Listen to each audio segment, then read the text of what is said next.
From distant lands we gather, hearts of fire all along. Oh, big Nick calls we follow, through the storm and through the fight. For Valhalla we will borrow strength and might under moonlight.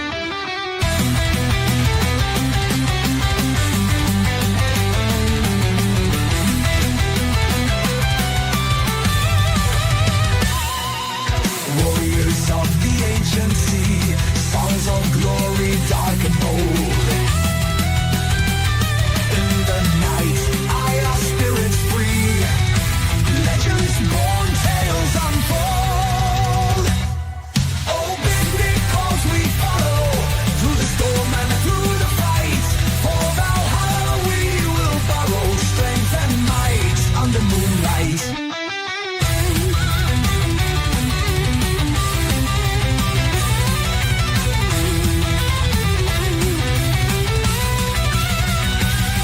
From horizons wild we roam, with thunder in our soul. Every battle brings us home to the stories ages told. Oh, big Nick calls we follow, through the storm and through the fight. For Valhalla we will borrow strength and might under moonlight. Hey, folks. Welcome. We are going back to the hyperbaric chamber explosion case out of Michigan. I found more testimony, and also people have sent me where I can find it. And then also the local news station has uploaded more. So this hearing was not streamed live. It was recorded, and they chose this news station to edit and then release not everything at once, but once in a while. So this, what we are going to watch today, is the testimony from the manufacturer of the hyperbaric chamber, which was referenced in the previous hearing we watched. So apparently they did not release it in order. And also I found one of the officers who testified in this hearing. So, but that will be tomorrow. And good morning, folks. Good morning, Robin Hood, Rangasin, Gwendolyn, Love versus Money, Christine, and everybody else. Hello over at Rumble, and hello over at Kick. So yeah, I'm streaming this to three platforms. But let's see here. Where is it? There it is. Dun, dun, dun. I'm going to play it in 1.25 speed because we need to get through it. And this manufacturer, he has a lot to say. What's with my glasses? Why are my glasses crooked? Oh, well.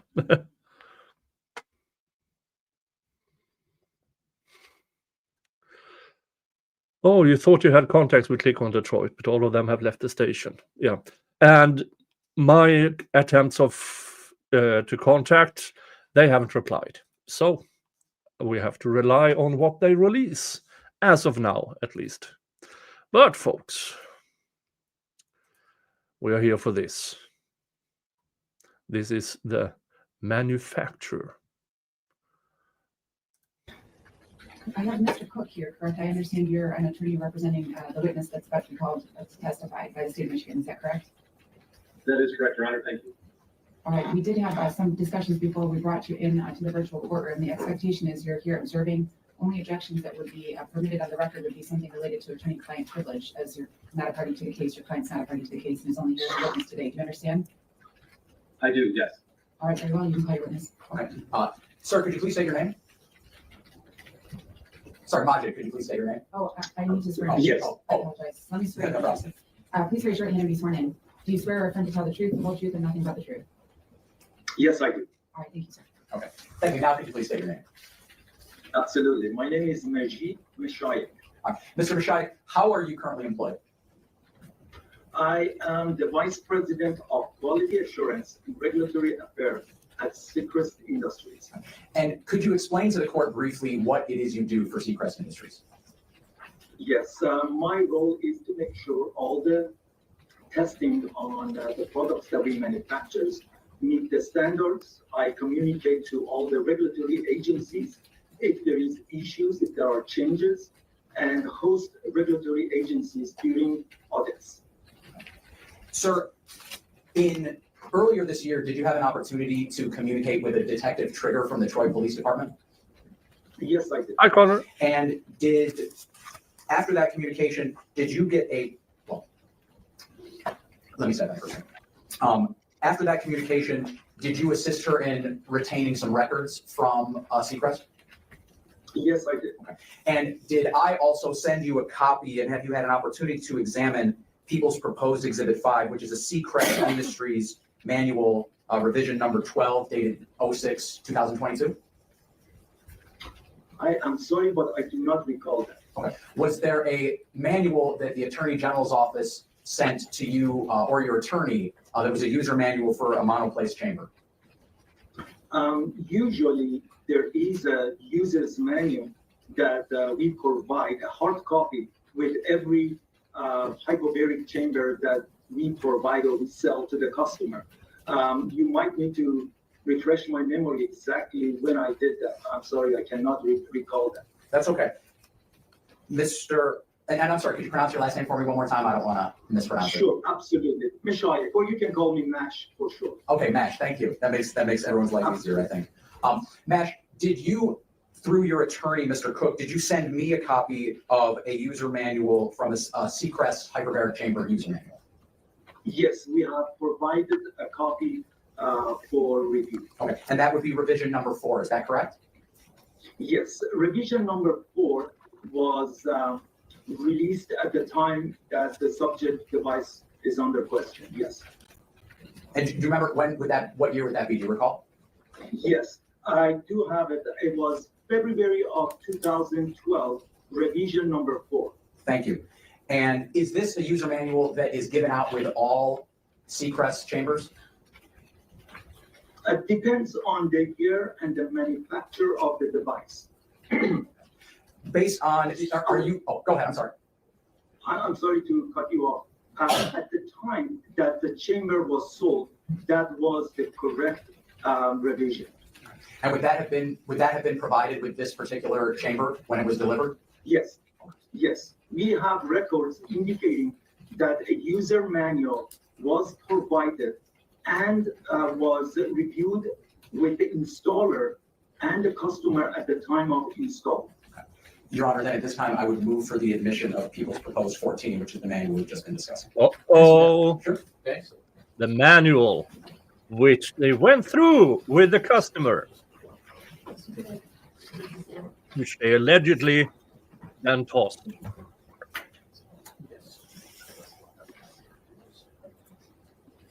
And let me know if sound is okay, folks.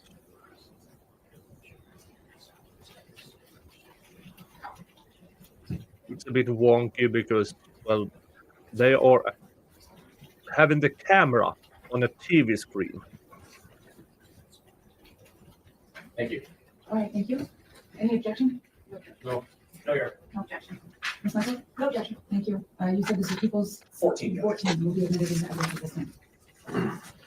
And Mash, you said that these manuals, are they updated periodically? Yes, they are. And was there an update dated June of 2022? Yes, we have. Just one moment, please, sir.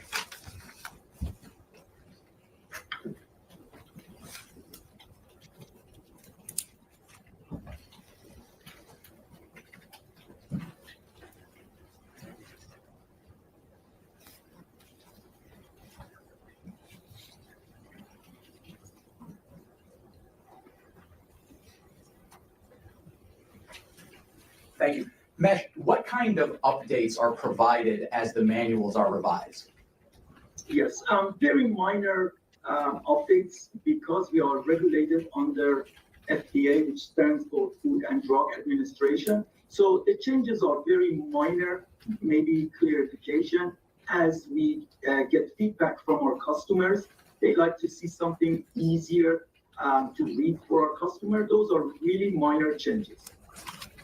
I'm putting myself up in this corner.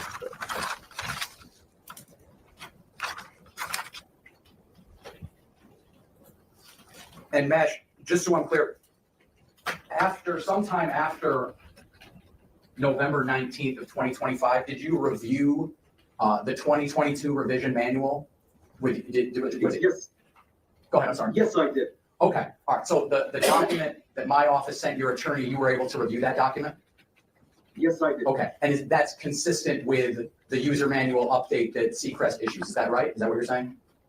Yes, I did. Yes, that is correct. All right, Your Honor, then in that case, I would move to admit People's Proposed 5, which is the 2022 manual. Do you need to take a look? I have that. Any objection? No objection. All right, good. People's 5. 5 will be admitted.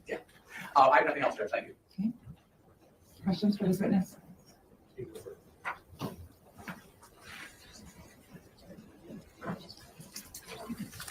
Mr. Mashadi, can you hear me okay?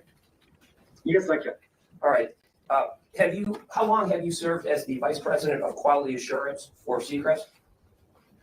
Since September of 2016.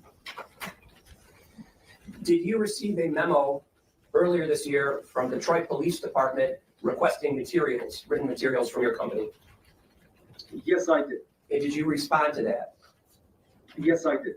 Were any documents that were called for by that memo withheld by Seacrest? Not at all.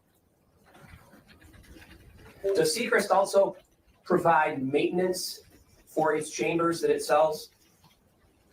Yes. And is the maintenance performed by Seacrest employees or independent contractors? For United States, most of the chambers that are sold are field service engineers, technicians provide the service. All right, so Seacrest employees do the maintenance? Correct, yes.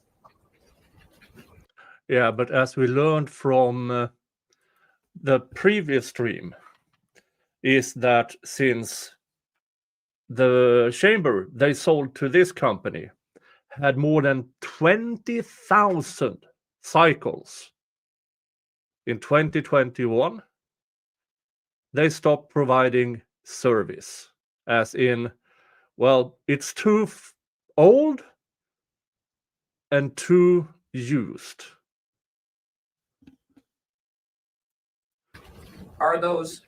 How many persons are there that provide the maintenance services? How many employees? Roughly, we have 13 field service engineers plus a supervisor or a director of technical services. And is there a maintenance protocol as to what the field service engineers do when they go out to perform maintenance on a chamber? Yes, we do have a specific protocols. They go through specific steps and they record the result. And are the field service engineers required to observe the chamber to make sure that it is in proper working order? Yes, they are. Once their maintenance is complete, they go through a full cycle to make sure everything functions as expected. Would that include the bracelet used for static electricity? There are specific requirements for the ground wrist strap that is spelled out in the user's manual, which is required by customer to verify the proper operation. I don't know if I answered your question correctly. Please. You did not. Let me try again. When the field service engineer performs the full cycle of the chamber, do they test the wrist bracelet in that process? Yes or no? I do not recall that. I can research it and let you know. I really don't know that. Are the field service engineers supposed to interview the customer about the workings of the chamber while they are conducting the maintenance? No. What we do in advance, we get the information. We have a secretary that she is in charge of communicating with the customer, collecting the necessary information. That information is provided to the service engineer, and then they will conduct the preventive maintenance or the necessary services based on the information provided by the customer. Is the field service engineer supposed to confirm that the chamber is being used consistent with the manual in effect at the time? Yes.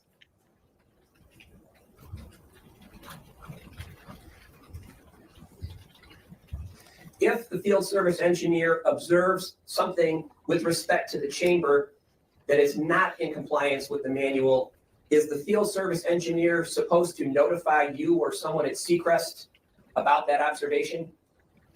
Yes, the protocol is our service tech engineers red tag the device, they notify their immediate supervisor, and we collect all the information in our complaint database. Because of our regulated by FDA, if there is a chance for an issue, we need to notify the agency. And so the field service engineer would be required to confirm that the bracelet was being properly used by the customer, correct? As I said, I really don't know about the bracelet, but I know about the grounding of the entire system, but I am not 100% sure about the wrist strap. As the Vice President of Quality Assurance, would you agree that the use of the bracelet does not completely eliminate the risks associated with static electricity? Can you rephrase your question? Sure. I want to make sure I understood it correctly. Okay. You would agree with me that the wrist bracelet does not completely eliminate the risks associated with static electricity in your chambers, correct? So let me make sure I answer it correctly. If I don't, please ask me to repeat it again. It is required to make sure the patient is grounded. And in order for patient to be grounded, you must have the wrist strap. Did I answer your question correctly? No, you did not. Does the use of, I'm going to ask it again. Does the use of the wrist bracelet completely eliminate the risks associated with static electricity? I would say yes. It does eliminate the risk of static electricity. Does it completely eliminate the risks of fire associated with static electricity? Let me answer your question to the best of my knowledge. The chamber has 100% oxygen, and 100% oxygen can be dangerous if there is a spark, which can come from a static electricity. That's why grounding is required. And does the bracelet completely eliminate static electricity inside the chamber? Yes. You sure about that? Objection, Your Honor. He's been asked that question twice now, and it's been answered the same way. I'll move on. Thank you. Have there been other fires inside Seacrest chambers?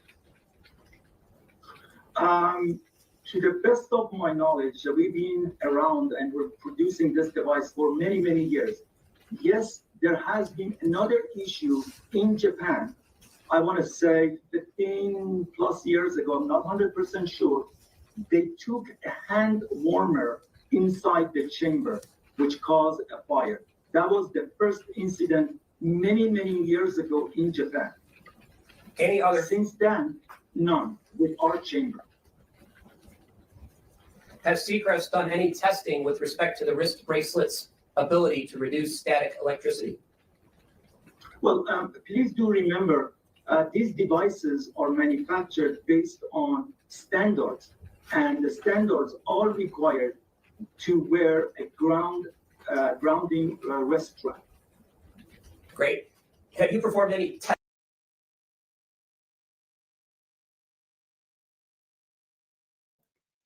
I muted myself. The standard is to always use this strap. And I remember from a previous hearing a few months ago, when the argument from the defense was, well, with kids, you can't have this arm grounding thing. They might tangle themselves and strangle themselves. And I'm like, wow, these guys are imbeciles. And maybe, dear defendants, you shouldn't have children in there.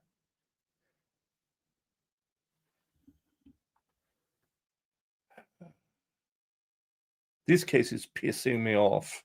Testing on the wrist bracelet? Yes, we do test them here. We do have a process to inform customer if the grounding wrist strap is in a working condition. It is spelled out in our user's manual. And the field service engineers are supposed to test that when they come for their maintenance. Is that correct? The grounding is tested, but as I indicated, I'm not 100% sure on the wrist strap. I have to take that as an action item. Who else at Seacrest would know the answer to that question? I can, all the service technicians, field service engineers, and their supervisor should be aware of that. Are the same field service engineers sent out to the same customer on a year-by-year basis? So the same field engineer goes to the same customer for repeat maintenance? I do not think so. As I indicated, we have a specific protocols. So as long as the field service engineers are trained and understand the product, they can conduct the service and or preventive maintenance on any of our products. Does Seacrest also manufacture chambers used for animals? Yes, we do. And do those chambers monitor the humidity level inside the animal chambers? Your Honor, I'm going to object to relevance at this point. What is that? Your Honor, the issue of whether the chamber has humidity or not, and humidity affects static. And if they monitor them in animal chambers, they should certainly be able to monitor them in the adult human chambers as well. And I remind the court that relevance is a very low barrier to cross. Except Judge, the animal chambers are not in any way issued in this case. So I would tend to agree. I'm going to sustain the relevance objection, but if you have additional questioning that may tie it closer to what's at issue here. Sure, I'll agree with you. Mr. Mashai, you know that the humidity has an effect on static electricity, right?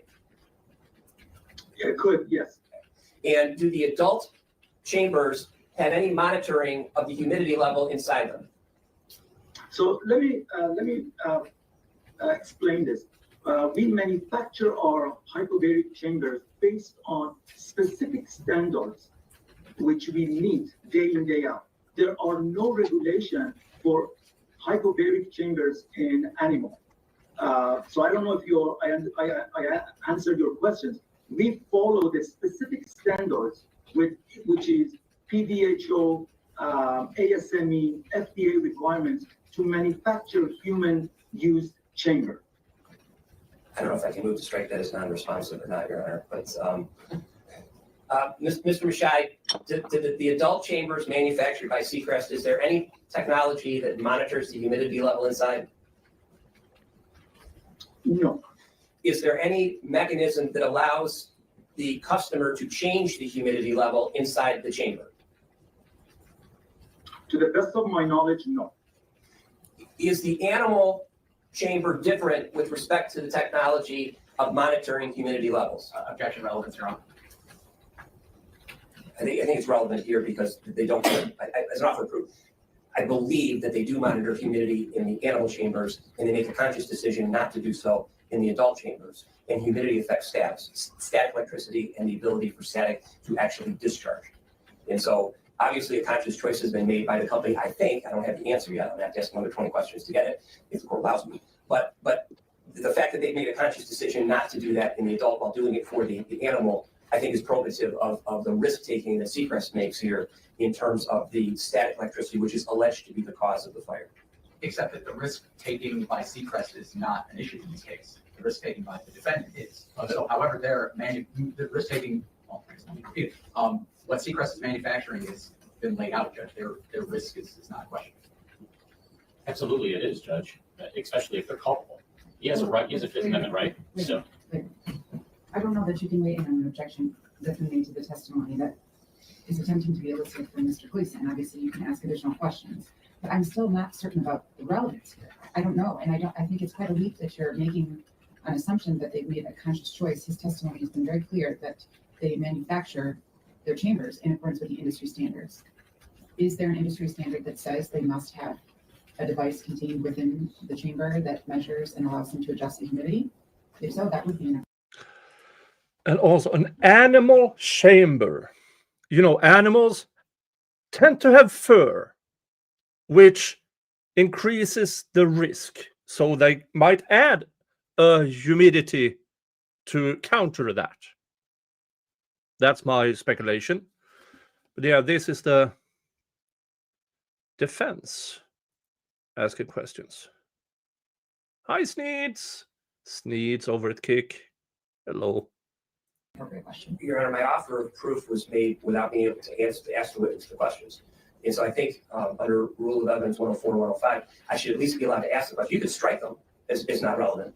But I think to the extent that Mr.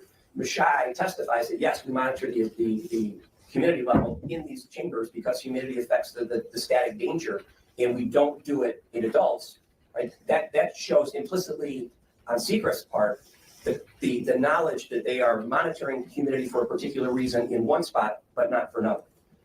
And when we're talking about intervening causes or multiple causes of this, obviously his testimony is in direct contravention with Mr. Berman, who said that the risk factors do not eliminate the risk of static. But I think I'm entitled to ask the questions, at least to evaluate the decision-making on their part not to monitor humidity, which has a known effect on static electricity. I just am not entirely certain of the relevance to this case. So I'm also not entirely certain that this witness is going to be able to answer the questions that you are seeking answers on. So I think you would need to lay more of a foundation about how involved this person is in making determinations about what went in the manual or not in the manual. I just sort of feel like it's going along a little bit of a path that seems like we should. I don't know what it matters, and I don't know that he's given us any testimony that would seem to indicate that he can answer that question. Okay. Let me phrase the question in another way here and see if I can get there. Mr. Mashai, you would agree that humidity can be added to your adult chamber, such as the one at issue here? I don't know why we need to do that, since these devices, as I indicated, are designed and manufactured to the standards. So to be honest with you, and it's been used for almost 40, 50 years around the world for many, many millions of hours. I don't know why we need to monitor humidity. I really don't understand where you're going with this. I'm sorry. You'd agree with me that as humidity decreases, the dangers of static electricity increase, correct? Well, I cannot technically answer your question. I would say yes, but I don't know the reason behind it. So my original question before we went down that answer was whether Seacrest allows for the use or ability to inject humidity into its chambers. Does it or does it not? Not for the human chambers, no. Other chambers it does? For our, I don't know about other manufacturer of the chambers. Most chambers that I know for human does not monitor the humidity. But the chambers that are not used for humans, you do monitor humidity. I mean, Judge, I'll object again. So I'm not letting him answer the question. He's making a distinction now. He can tell us what he knows. Do you need the question to be repeated? Yes, please. Okay. Does Seacrest monitor humidity in chambers that are not used for humans? Yes, we do. And that's for the animal chambers, right? Yes, we do. And there's a reason for that, is there not? I don't know the technical behind it. I'm sorry. As I indicated, I don't know. And as I said before, there are no regulations for animal chambers. Right, but as the, you want to answer that? I'm sorry, no, I just disconnected. I do apologize. Right. So as the Vice President of Quality Assurance for Seacrest, are you telling me that you don't know why Seacrest monitors humidity in animal chambers, but not human chambers? Correct. I do not know the technical reason behind it. I am not a designer. My job is to make sure during the design and validation, there are documentation to support that the device manufactures and functions as it's designed. So the technical why we're doing it, I am not aware of it. Who at Seacrest would be able to answer that question? I will find you the right person. I would say the head of our engineering department can answer your question. Who's that? Currently the head of engineering is Deepak Talate. He's the president of our company also. Can you spell his name for me for the court reporter? Absolutely. Let me make sure I get it correctly so I don't misspell. His first name is Deepak. Last name is Talati. Thank you.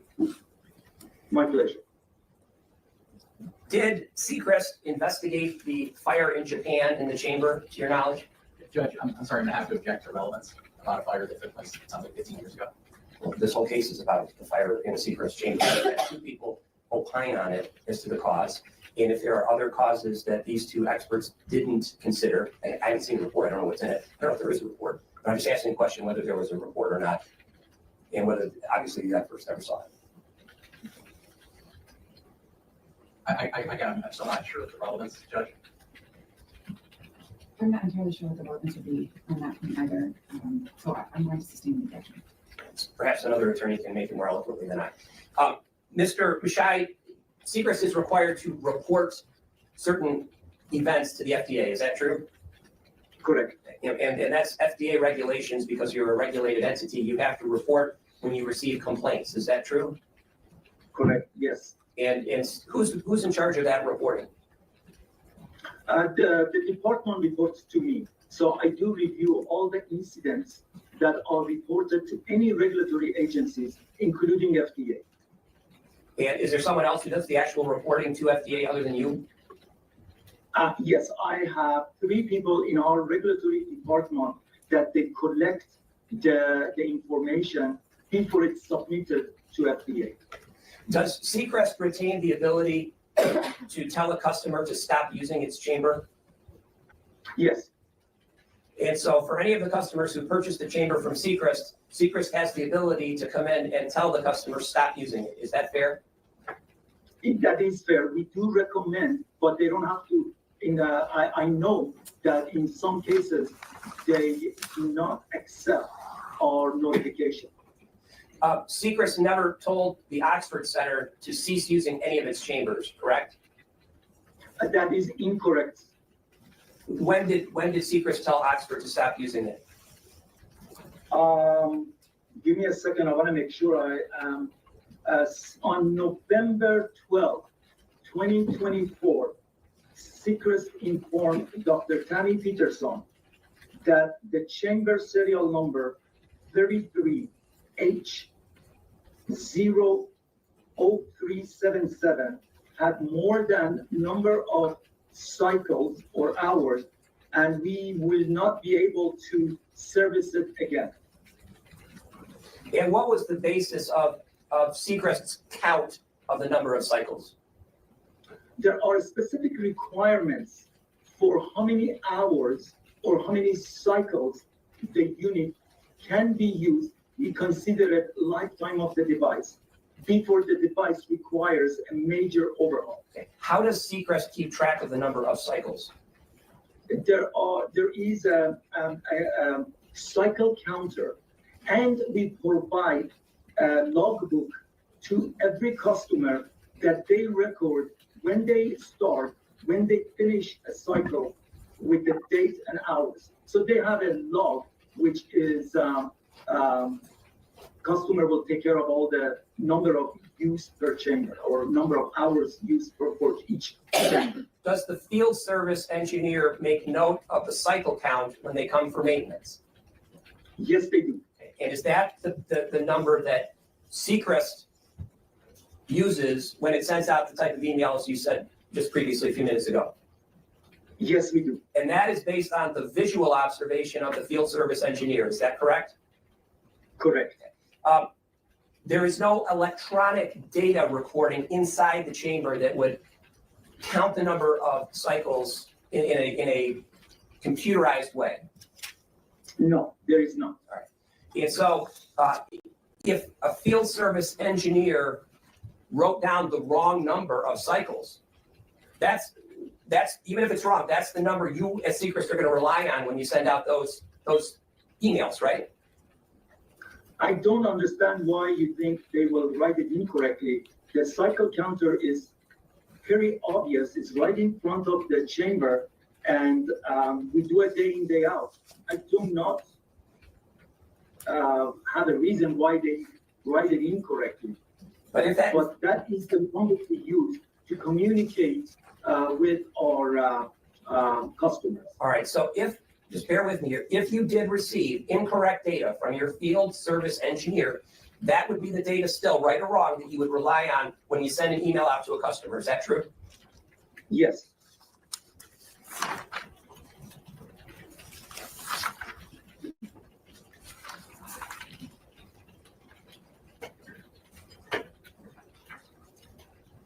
Thank you, Mr. Mashai. There's some other attorneys who have questions for you. Thank you, Your Honor. Absolutely. My pleasure. Yeah, that didn't go well for the defense, I believe. Judge, my cross is going to be more than 10 minutes. Can I use the facility? We're going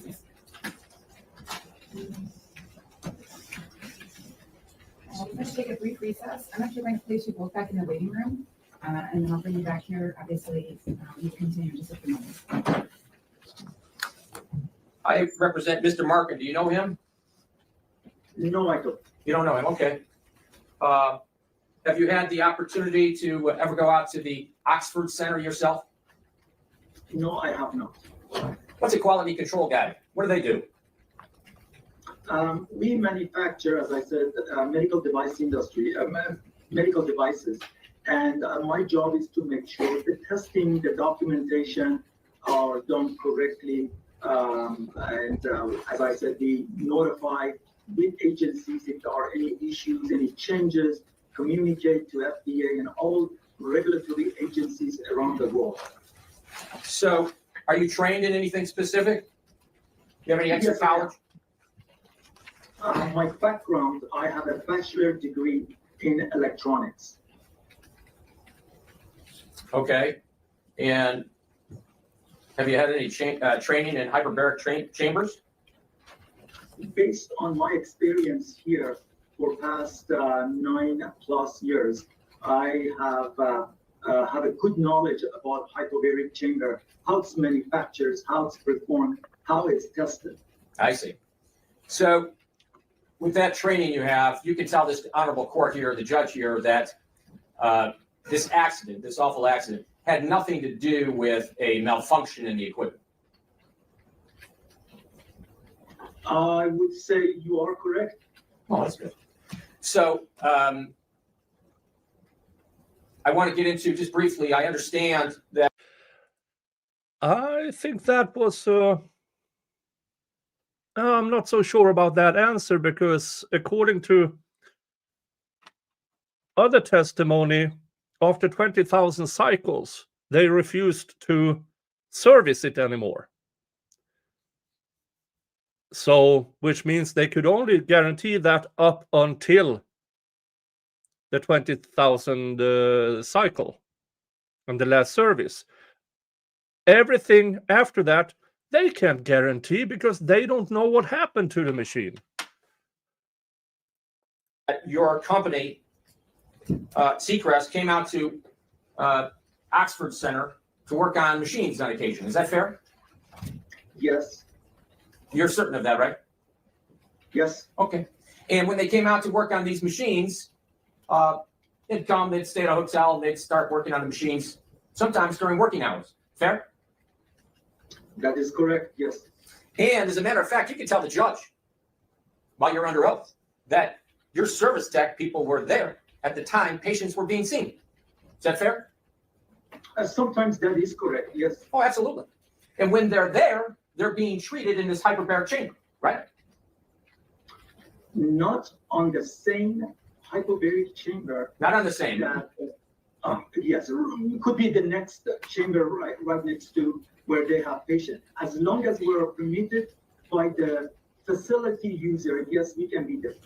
Well, so I'm trying to paint this in the judge's mind, my mind, how I see it, and how you can just make sure we're all visually on the same page. There's a hyperbaric chamber. I don't like the tone of this attorney. It's way too aggressive. Over, let's say, for example, the one in Brighton. And there's multiple chambers. One is where your service guy's at, working on it. And then the one next to it may, in fact, have a patient, right? It is possible, yes. Yes. And if I had a photograph of that, I'm sorry, let me clarify it. They function separately. They don't connect to each other. So while one is operating, the other one can be under service or repair. thank you for that clarification. Permitted by the facility, yes. Yeah, thank you. But your answer stands still that a service tech was there at the same time someone else may have been treated, correct? Yes, And you would not dispute, in fact, if there's photographs or videos of your people doing their job, servicing these machines, while in fact, patients were being treated in another machine right next to it. You wouldn't dispute that, would you? when you say photograph, we do not collect any photograph ourselves. I appreciate But that. I'm not aware of facility, if they have cameras, I do not know that. You have no reason to dispute it. If a police officer or someone else said they had video cameras, you wouldn't have a reason to dispute that, correct? Okay, yes, Okay. So you are duty bound, are you not, to make sure that the machines are being operated properly, correct? yes. And well, since this is dived into recent questioning, I just want to make sure of something. The cycle count has no relevance in this case. Is that fair? Judge, I'm going to object. I don't think he's in a position to answer that question. He's not an expert. Oh, Anything at this point, he doesn't qualify as an expert. Nor does he ask to make any conclusions about this fire. well, I didn't know the word relevant was so highly technical. I think relevant is used in the plain English language. And I was asking him, since there's nothing to do with this case, it deals with a malfunction of a product. The cycle count, since it was brought up earlier, really doesn't have any relevance to this case. So that's what I was asking him. That's common sense. And I think he can answer. Since he's the quality control guy with 9 years, not 1, not 2, but 9 years of experience. Okay, well, I appreciate everybody's desire to make sure that they can get the testimony elicited that they would like, but I don't know that I can find it's not relevant because I've already heard this witness testify that their company sent a letter to Ms. Peterson on November 2024 indicating that they were no longer going to provide service for this machine because based on the information that they had from the service technician, the machine had exceeded the number of uses or hours that would be permitted for it to be used, so they were no longer going to service it. So But you had 2 experts, and now this guy. I'm only listening to this person's testimony. It's relevant because he provided some testimony about the letter that he sent. So you can ask your question. Okay, fine. Excuse me, I would like to make a correction. Okay. Judge, I'm sorry, maybe I misspoken. We sent an informed letter to Oxford Center in 2022, in November of 2022, to be exactly. I believe I'm it's sorry if I 2024. spoke the year You're right. incorrectly. Yeah, that's incorrect, Judge, but I'll correct it. Okay, but I want to be clear. I had recorded that he said the letter was sent in November 2024. That is accurate. You did say that. I have it written here. But the the letter I'll show, email, was in 2022. Okay, He so misspoke. he wants to correct that anyway, but. Yeah, I did. I just want to, What I'm getting at is the objection to relevance about the machine and the number of uses or hours in terms of him asking a question about it. It seems appropriate. There was some testimony here about a letter that was sent. Judge, and I clearly had a moment, I don't know why the word relevance popped out of my mouth. I think that the more. I'll withdraw the relevance objection. Okay. I think the actual, I don't know how that came out of my mouth. I think the actual objection, Judge, is Mr. Flood is asking this witness, who is not an expert of any kind, as he's been qualified by the court, to make a determination as to the cause of his fire. Make that determination. He's even said he's not the technical person. So he's not in a position to testify what caused this fire. I asked him the simple question, Judge. He has a duty. He said he had a duty. I know that they don't want to hear that he had a duty, but he had a duty to report certain things, especially to the FDA and the misoperation or misuse of this machine. I simply asked him, was there anything mechanical? Remember that question I asked? Yes. He said no mechanical problems. So then I asked him the next question. If there's nothing mechanical about it, then the cycle count really, because that's mechanics. That didn't have anything to do with this under what he just answered earlier. And he was going to say, yes, that's right. But he got up and objected. Why? I don't know. Now he wants to say he's not an expert? He didn't object before. I really, really don't like this guy. He's way too condescending. He's way too aggressive. I really don't like his style. Now he withdrew his objection, and I think I should be allowed to ask that question. If he has any information based on his position and can answer the question, then he'll answer the question. I don't think that at this point, I'm considering the response to the question to be in any way an indication of what the cause of the fire was. So Fair enough. I'm going to let him ask the question and he'll answer it if he knows. If you know, and I'll get into this cycle business in a second, but if you know, you can tell this board the cycle count had nothing to do with the accident here, correct? I would say you are correct, but let me finish my what I know. It is the requirements that based on a cycle counter, we must conduct some specific service on the chamber. That's why that cycle counter is there. Thank you. All right, so I want to go back in time since we got into this accounting or this cycle count issue. Do you have with you the Seacrest Industries certificate of installation packet that you turned over to the prosecution? Do you have that with you? Yes, I do. Okay. And this machine, this apparatus was put into place, I believe it was in 2013. Is that right? Yes, June of 2013. And I have with me the June of 2013. How many cycles are on it when it's installed, if you know? I wasn't specifically here at that time, but usually it's about 4 or 5 cycles because we do 2 to 4 cycles of testing in-house. And when they install, they usually do 1, maybe 1 to 2 more cycles to make sure the chamber functions correctly. So I would say somewhere between 2 to 5 cycles. Okay. Now it goes to you, Seacrest, comes out and looks at serial number 33H00377. This is dated July 22nd, 2014. For the record, that's the hyperbaric chamber that's in question here that's part of this accident, correct? Can you please repeat your question one more time? Yeah, I'm just going to give you the serial number. You gave it to us earlier. I just want to make sure I'm on the right page with you. Seacrest has a doc and its serial number that they worked on, 33H00377, dated 7/22/2014. You see that? Give me a second. All right.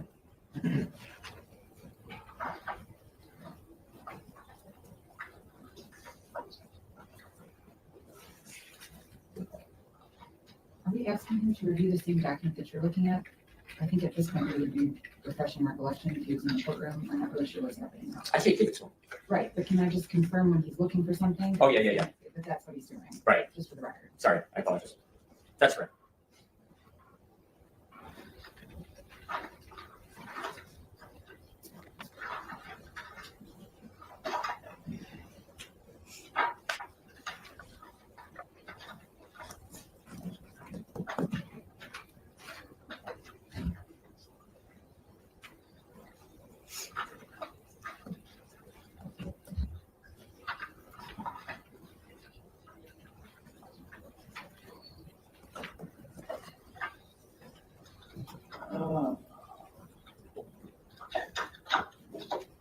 Okay, I have the installation certificate in front of me, which is dated, I think, do you have the same thing? I want to make sure that we have the same document. Yes, Which is dated June of 2013. Yes, it's specifically June 5th of 2013. That's your certificate you gave to the prosecutor in this case. Yes, Okay.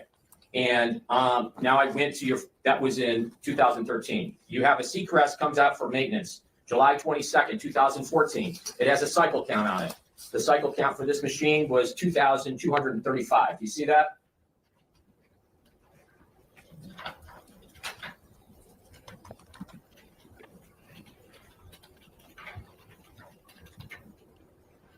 what page are you? Doc number 150059, review point 7, page 1 of 5 of that review. That was done on July 22nd, 2014. So are you referring to the service record? Yes, the service record that came in that whole packet. Okay, hold on. Let me go back because I thought you were looking at the Is there any way I can installation. post this for him to see? Yes. Might be easier. Electronically, or we could on Zoom and share screen. These are not documents that have been admitted as evidence at this point. Not yet, but that's what I was gonna do when this testimony's over. We got a certification. So. I thought you were gonna do it earlier. Do you want me to pull it up? Yeah, you just pull it up. So are we not objecting to these documents being admitted? as evidence? All I want is the service documents. Yes. You got those? Yeah, Judge, we've got people's, what would be people's proposed 10, Judge, which is the maintenance records that I referenced with this witness earlier. They are accompanied by a certification of business records. Obviously, all of this has been turned over to defense counsel, including the certification and written notice of our intent to admit them. So we can admit those now, and I can help Mr. Foot out and pull them up. Okay. So That's fine. I don't have an objection to that, Judge. I'm just trying to help out the witness here because Okay, so people's 10. What about the other attorneys? Any objection? No objection. No objection. All right, so people's 10 will be admitted, and if you have a digital copy and you would like to join us. awesome. Mash, I'm going to have the prosecutor bring up the digital copy. Might make it easier for us. Yes, because the earliest copy that I have in front of me goes back to 2018. I don't have the other copies in front of me. Well, sir, you just got done saying you had an installation copy of 2013. Yes, I do. Okay. But you mentioned you have service records. Field service procedures models of the hyperbaric chamber. And I have a doc number. Are you saying that your corporation that gave this over to the government doesn't have a copy of that? We do have the copies, not in front of me, as I indicated. We have copies goes back to 20 years, but I don't have anything in front of me. All right, we're going to bring this up for you. Okay, if you can email it to me, I can at least see it. I can't do that. You emailed it to us. Sure.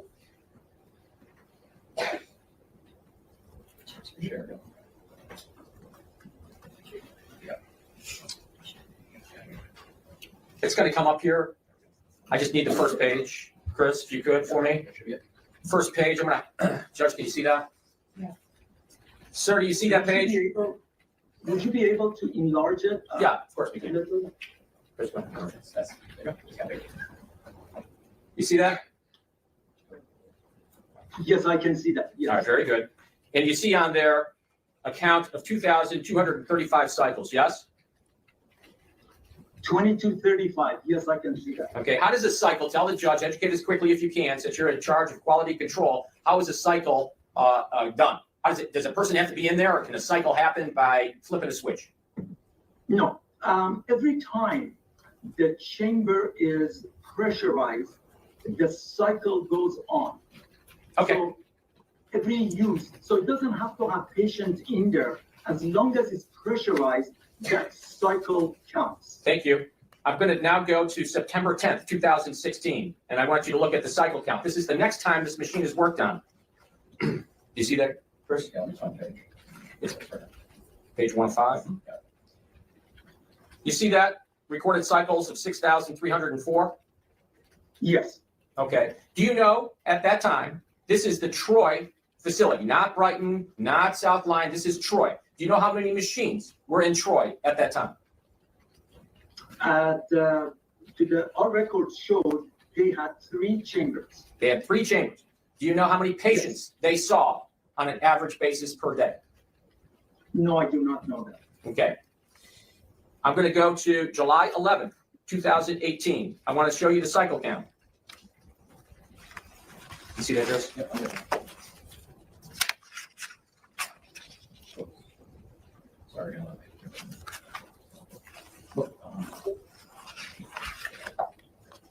July 11th. July 11th. I have the July 11 documents in front of me. Yes. Very good. That's of 2018. You see that? There's 9,380 cycles. Do you see that? Yes, I do. Okay. And were you working for Seacrest at that time? July 18, yes, I was here. Okay. And I want to go to March 15th, 2021, while you were working. Do you see the cycle count on that?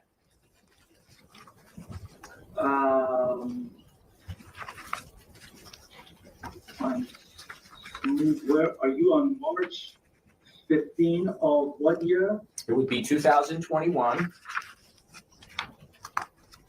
Give me a second. You I got got it. it. March 15, we had 13,602 cycles. Very good. So nothing out of the ordinary there as far as cycle goes and patients being seen, correct? Yes. Nothing you want to tell the judge or alert to the judge that this seems extraordinary, correct? No, I don't see anything incorrect. Okay, very good. Did you review, just out of curiosity, talking to the prosecutor, did you review any text messages between my client and Tammy? I looked at the email messages. No, I was talking about text messages. Text messages. Yeah, off your phone, you know what I'm saying? All right. Okay, I'm going to go to April 26, 2022. I'm going to show you that cycles are 15,847. Chris is going to pull that up for you. That is correct. I have it in front of me. Very good.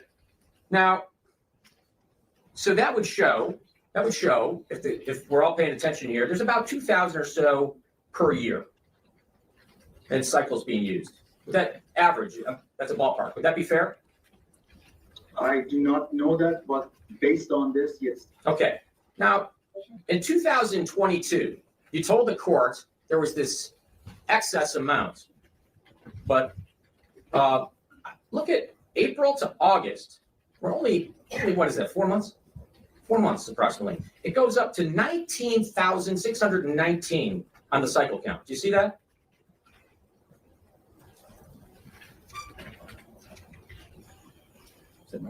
No. Are you looking at the April to August. 15,000? Till August 22nd.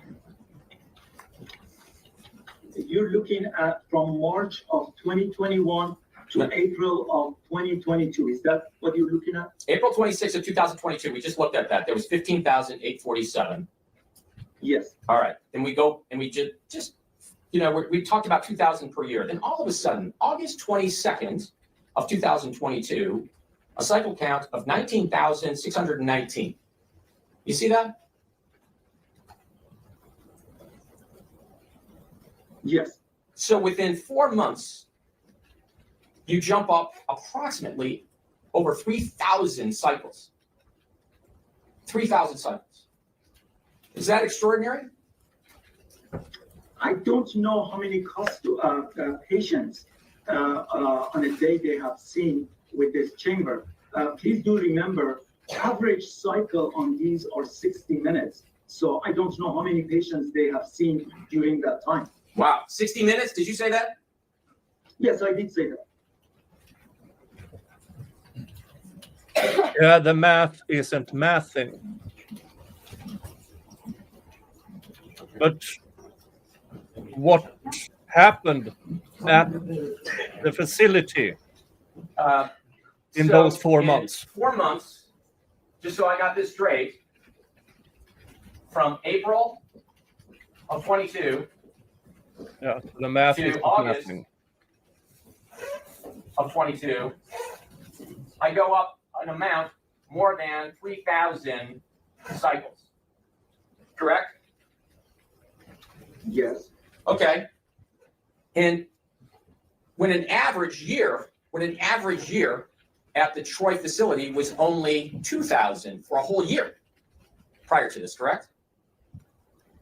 based on the records that I see, yes. Well, get this. Within basically 8 months, December 5th of 2022, it's 20,079, correct? Correct.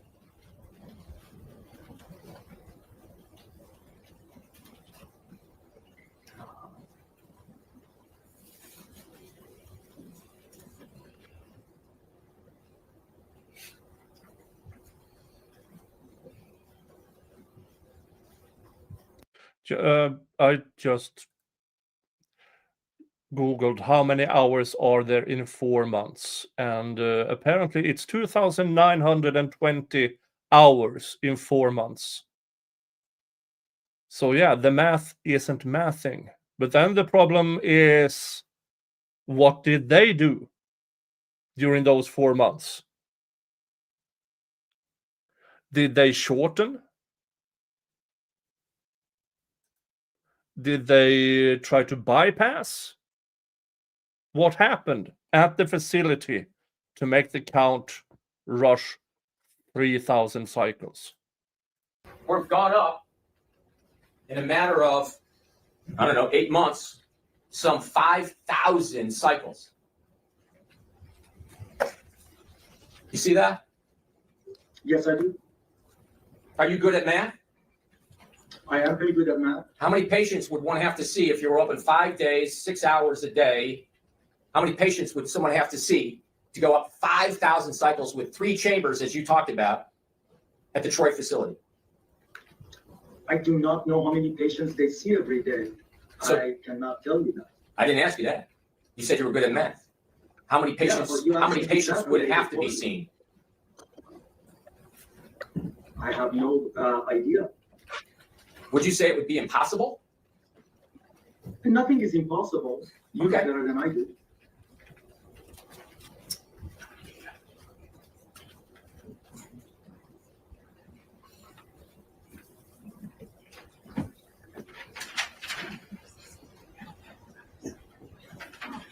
What?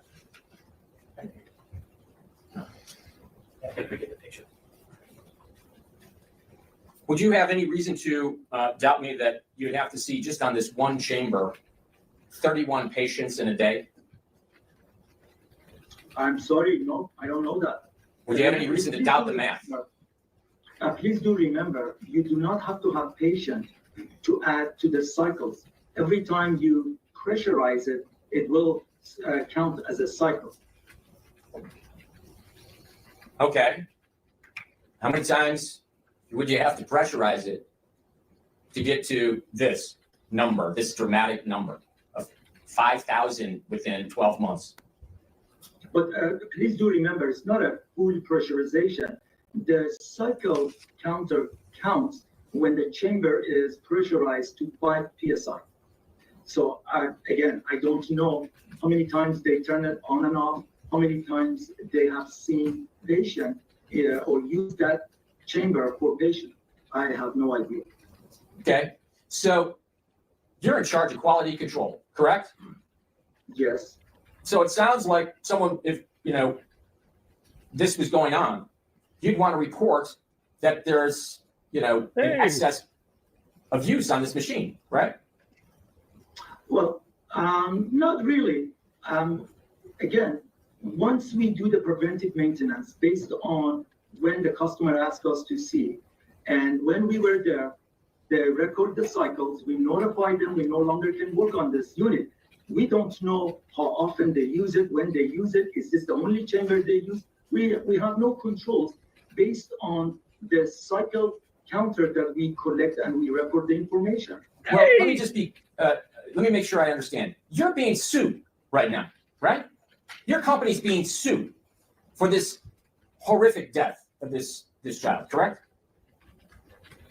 I will assume so. I'm not 100% sure. You're not sure that you're being sued? You got a lawyer with you today. You're not sure you're being sued?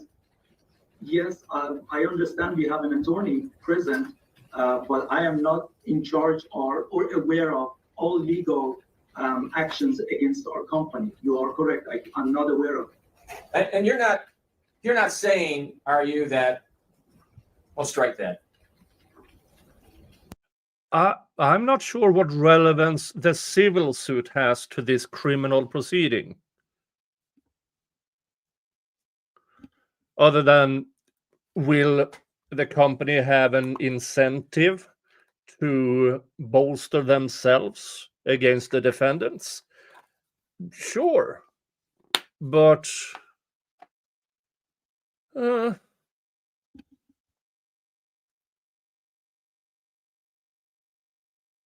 I'm not so sure if this is the correct tactics. Hello, folks from Dali. We are here watching the Michigan Hyperbaric chamber explosion case, who in January of this year took the life of 5-year-old Thomas Cooper.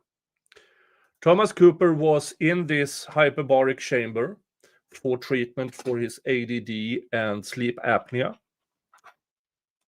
The hyperbaric chamber works, it is filled with 100% oxygen, then it's pressurized, meaning oxygen is more or less pressured into everywhere.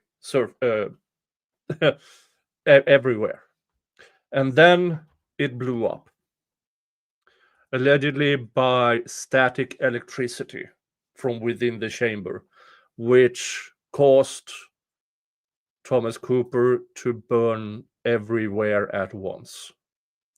His mother got severe burn on her arms and upper body when she tried to save him. And there are 4 defendants, the owner and CEO of this facility, and 3 employees, who the state claims through not only more than neglect, they more or less actively made not arrangement, but how they handled the hyperbaric chamber made it more or less unavoidable that it would blow up sooner or later. So that is the case we are watching. This is one of the hearings where the manufacturer of this hyperbaric chamber is testifying. I have done a half dozen videos and streams on this case already, if you want to know more about it. And despite it's extremely tragic because it was avoidable. For instance, what they have been talking about here is the grounding bracelet that is standard, that they should use in the hyperbaric chamber. These grounding bracelets was found in a junk drawer, so they were never used in any of these hyperbaric chambers. And so everything about this was avoidable.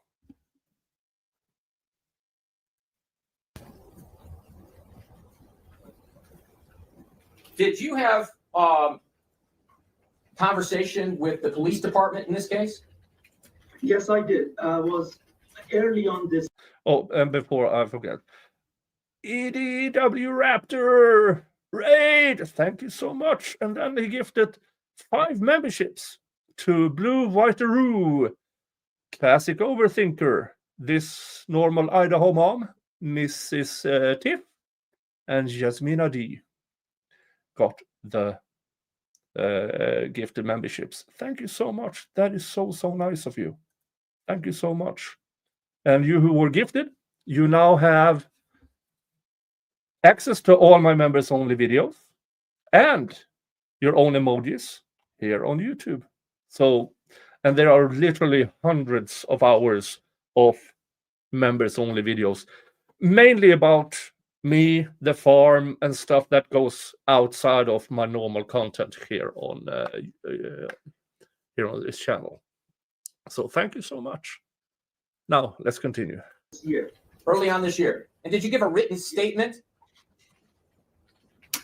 For what, sir? Well, in writing. Did you write out a statement and give it to the police department? I did. Sometimes in, do you need the exact date? Yeah, I do. Sure. Give me a second.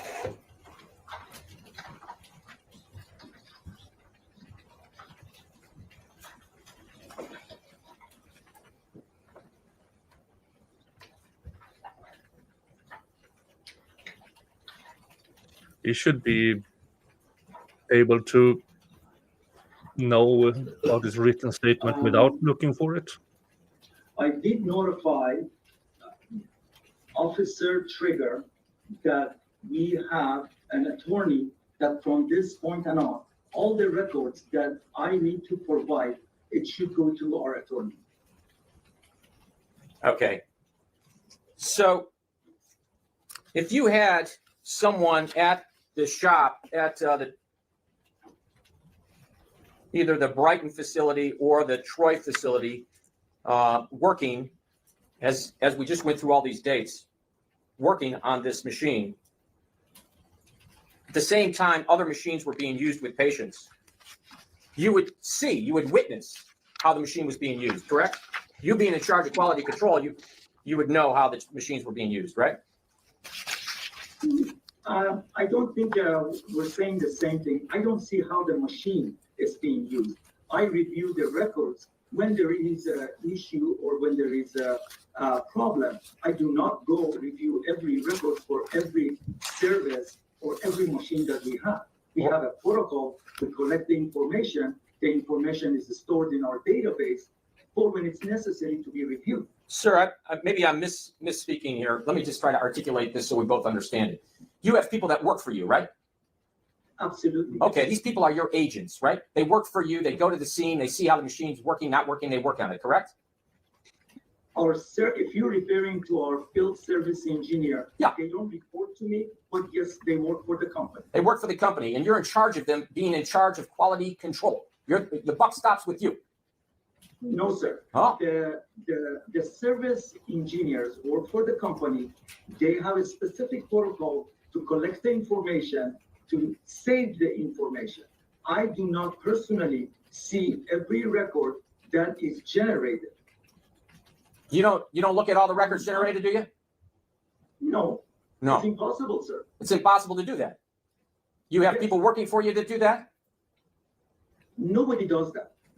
As I indicated in the past, we have service directors that the service technicians or the field service engineers communicate all the services with their boss. I only look at them when there is a notification to agencies, if there is a requirement for additional investigation. Well, I thought you told this judge in this court that you're responsible, not your service tech, not his boss, but you're responsible for reporting to the FDA. You. Absolutely, that's what I said. Okay. So are you trying to pass off the duty here to somebody else if there's something wrong with the machine? Oh, you asshole. Here, folks, here's the thing. When it comes to stuff like this is I do a lot of workplace accidents. People who get stuck, people who get injured, and stuff like that. It's labor and employment. And he is responsible for the reporting to the FDA, but the collection of the information is not on him. Now he's explaining it poorly. I wish he were better at explaining. But to my knowledge, in these cases, well, when it comes, even I don't do with the hyperbaric chambers because I believe it's a scam, unless you're a diver suffering from diving sickness. But if an equipment has been involved in an accident, then the technicians gather the information. The supervisors of these technicians gather all the information. That's that person's responsibility. Then hands over to a person like this, who is the reporter to the correct government official whatevers. But he himself is not responsible for the gathering of the information. Absolutely not, sir. Well, then, My job is to review a document when there is an incident, not to look at every record that is collected during service or preventive maintenance. That sounds somewhat remedial. So they only come to you when there's a problem, not there to prevent a problem. Absolutely. Okay, thank you. I have My no job questions. is to make sure. Okay, I think he's done with his questions. Thank you. Do we have anyone else that's going to question this witness? I have questions for this one. Okay.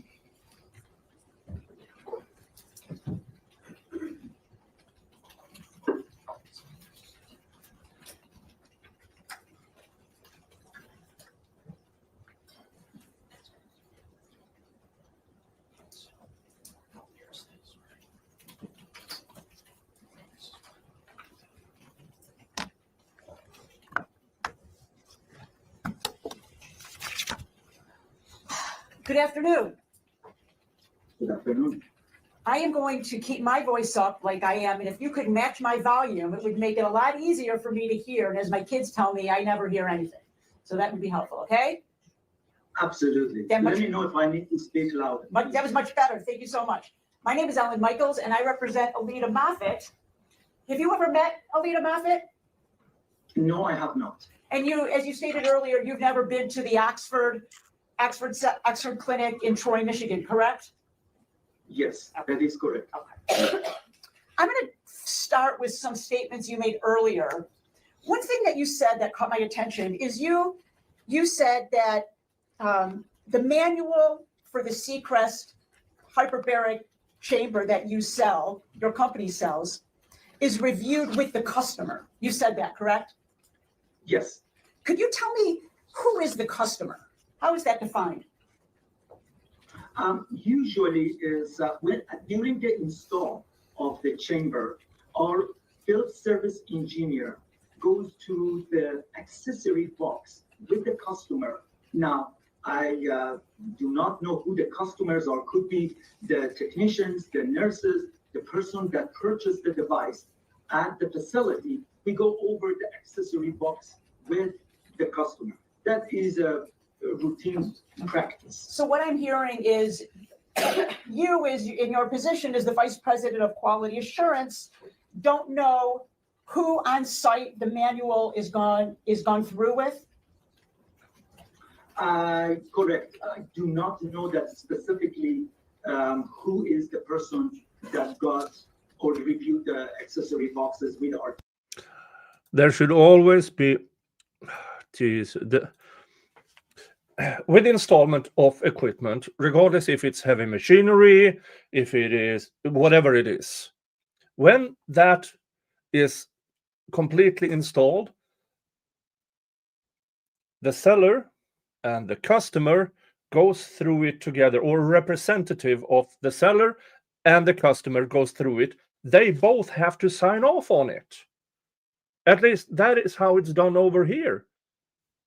But this goes to the hyperbaric chamber scam, that is sold to prevent or cure diseases, according to this company.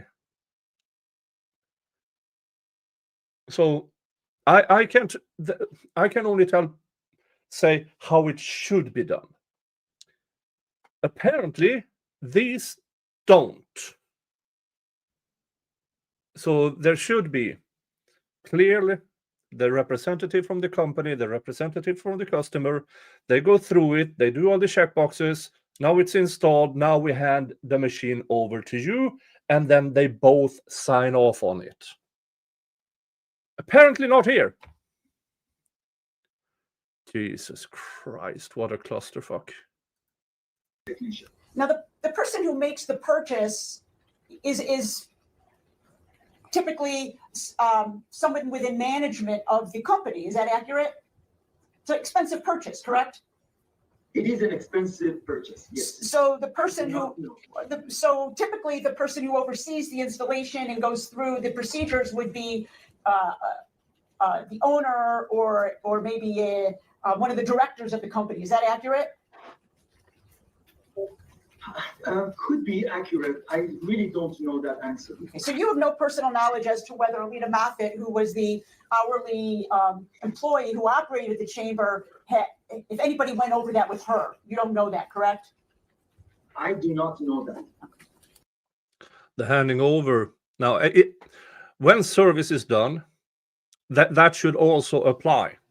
But not you don't do the service with the operator. It's the supervisor, or if there is a person in position of the quality control or the service control or whatever they call it at site. So why would the operator sign off on it? An operator of a machine doesn't always know how an equipment works. They have good knowledge on how to make it work, easy fixes, whatever's. But when it comes to service, it's the service personnel with a supervisor. Okay, it's serviced. Here is what we've done. You have the check marks, and then signed by the service person, signed by the supervisor. And this guy doesn't know who's signing for the chamber and his quality control. Jesus. What the fuck? Now, I'm going to direct your attention to the exhibit that's already been entered into evidence. It's the Seacrest installation certificate. I'm not sure what number is that. It's like the one, I think, the other day or the one you had for a long time. We've had it for a long time. Okay, that would be fine.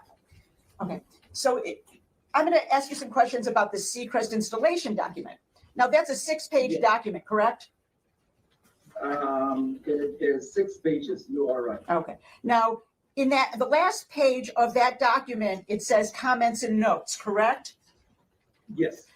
And in this particular document, it's left blank. There's no additional information in comments and notes, correct? I'm sorry. It says none. My copy shows. Oh, it says none. Correct. I agree. Mine does too. Thank you. And there's nowhere else in the document to keep a record of who, if anybody, was given a copy of the manual and gone through it with a Seacrest employee. Is that accurate? That is accurate. Yes. Oh, for fuck's sake. I can say, now, I can't be sure about when it comes to American standards, but this is European standards. You cannot hand over an installed machinery without somebody signing for it, a specific person with the responsibility to accept the equipment. What? Yeah. So nobody but the service tech is looking at the service reports.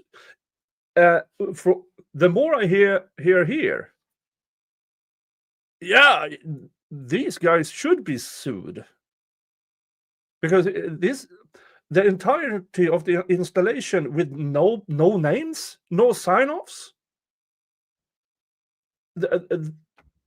That's not good. Jesus Christ. Fuck's sake. This is really bad. So what we have here is a company that provides a service that is, by most accounts, completely worthless against the diseases and illnesses and mental things they claim to be able to cure or something. And then you have the company who sells the equipment to them who doesn't even care about basic standards, industry standards. Now, my line of law is within industry, heavy industry. I do this, folks. This is my day to day, and I'm being floored by the absolute lack of quality control, the lack of what is the English word for it? The lack of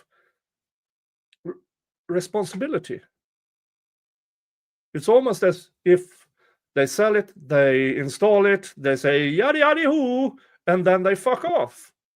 That's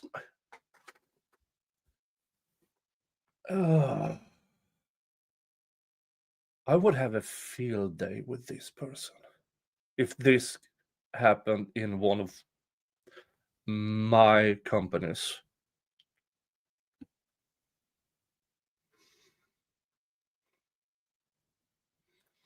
Yep, gobbledygook has it here in the US, at least in surgery. We have strict quality controls.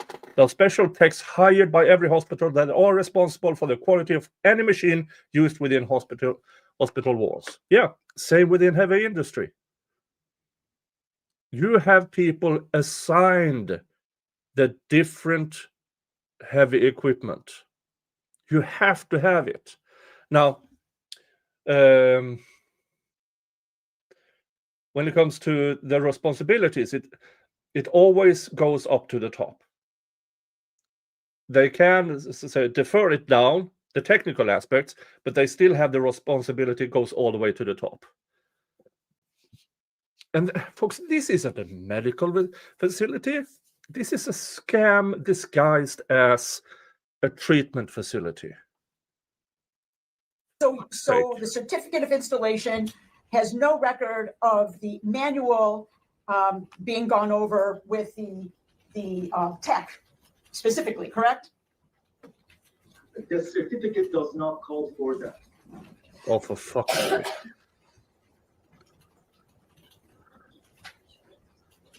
So I'm going to direct your attention to the same document, Liability. and it would be Thank you. under That's chamber what I was looking installation. for. You see that heading? Liability. Yes. And then there is a Folks, liability. Oh, there.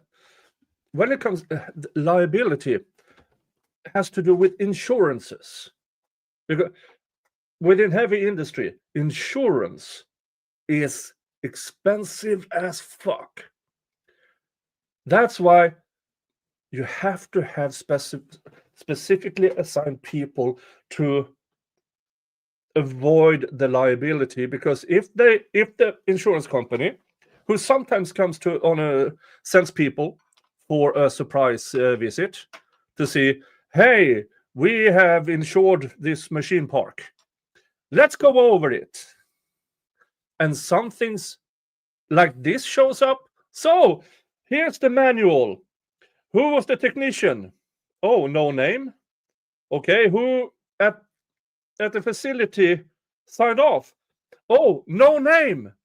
Your premium just tripled. Jesus fucking Christ.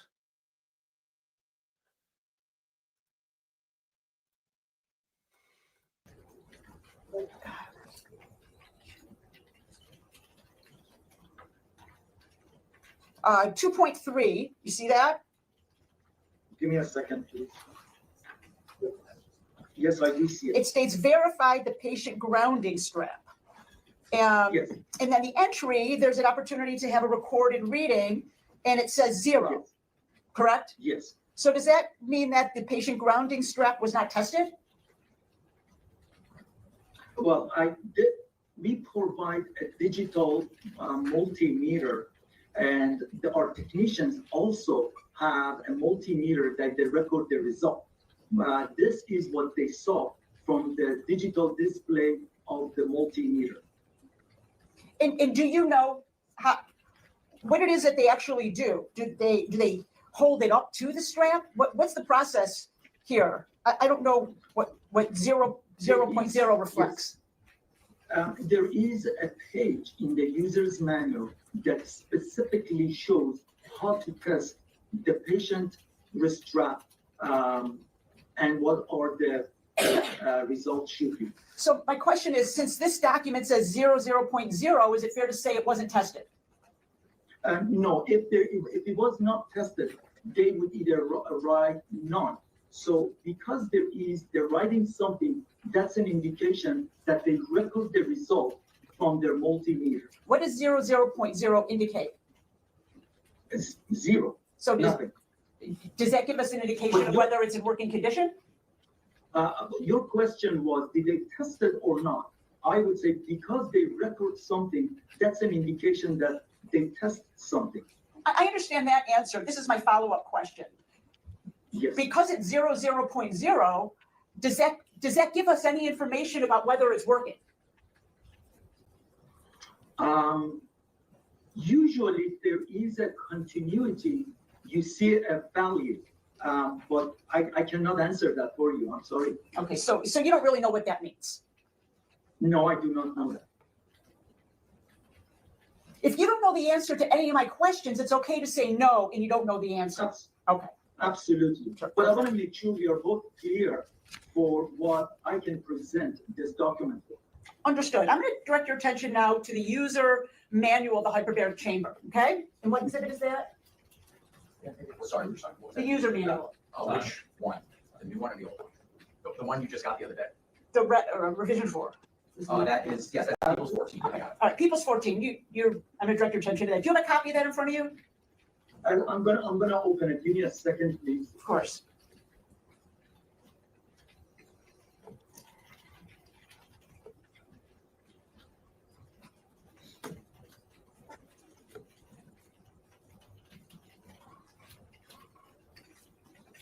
You're referring to revision 4. Correct. Is that correct? Yes.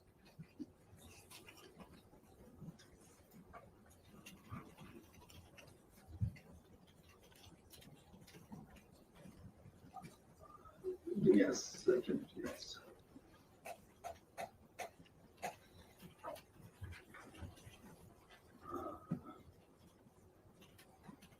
I do not have the revision 4. I have to go to document control to grab a copy. But if you can show it to me, I will try We'll put it on the my screen. best to read it. We'll put it on the screen. Yes. It's in our, it is in our archive.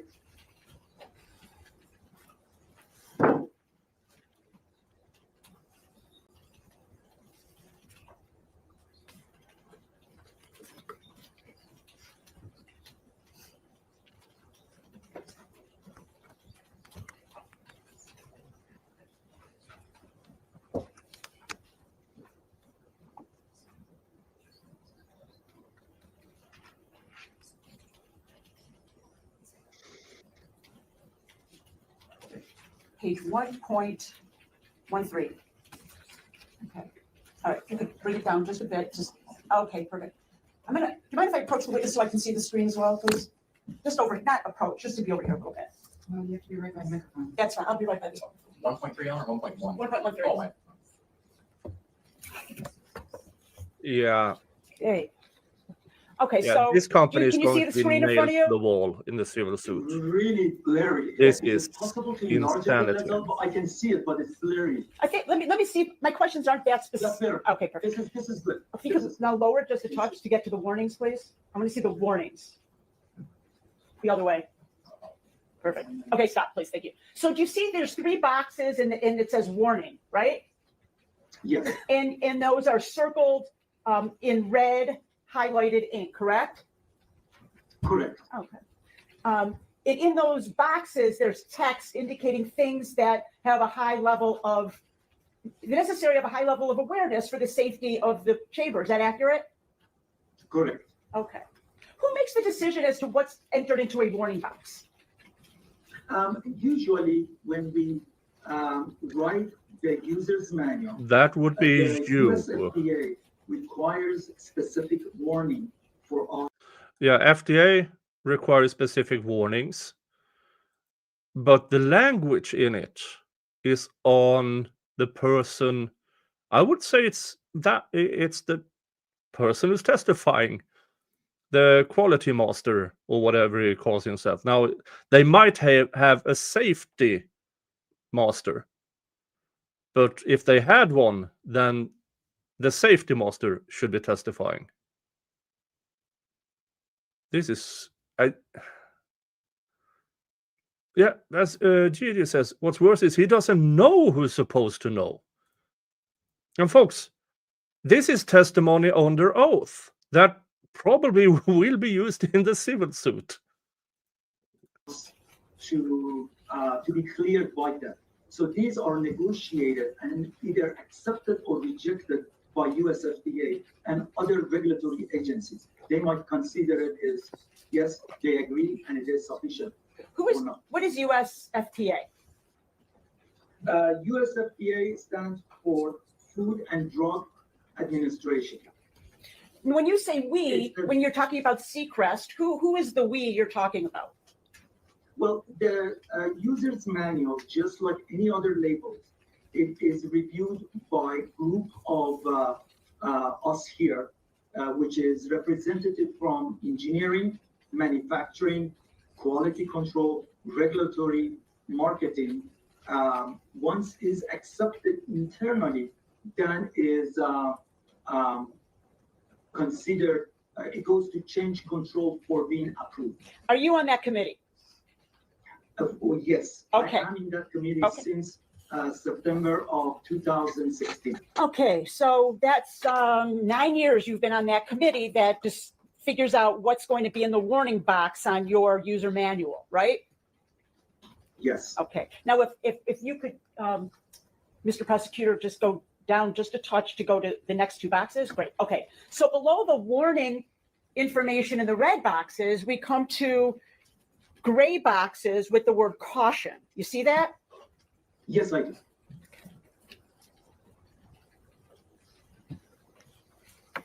Now, caution is less important, less serious than warning, correct? It is as important, but yes, you are correct. They're not as critical. Correct. Yes. So so when you say less critical, tell us what that means to you as the quality control vice president. Well, cautions are, I would say, a level less important or critical than warning, but it is also very important because we highlight them as cautions, something that customer needs to be aware of. Okay, so the first caution says, before using the chamber, ensure that the patient grounding assembly is in proper working condition and verify the continuity between the wrist strap and the chamber ground lug located in the back end of the chamber. That's a caution, correct? Yes. That's not a warning. It's not a warning, no.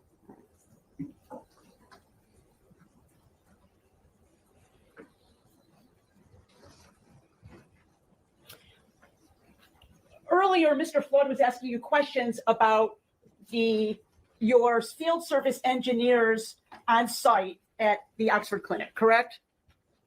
Yes. And you said it would be not unusual for them to be working on a chamber while a patient or customer is doing a dive in the next door chamber, correct? Yes. So if the person in the chamber. I would never allow that.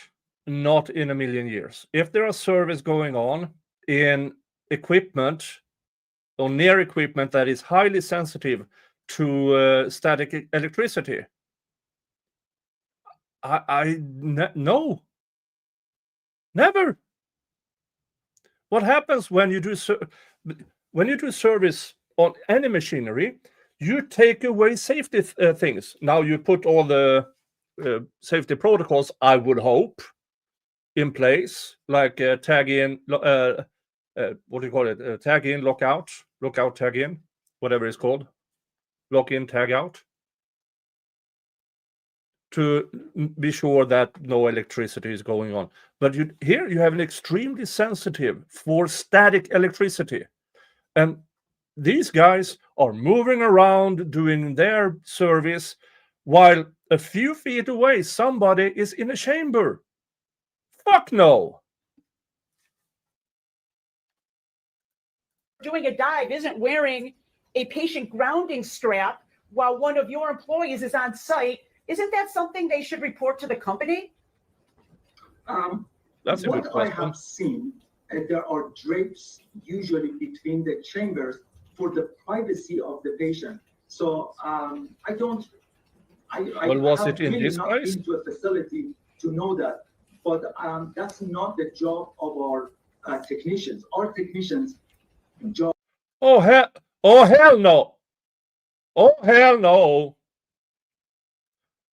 That's not the job of the technician to observe faulty use of the equipment.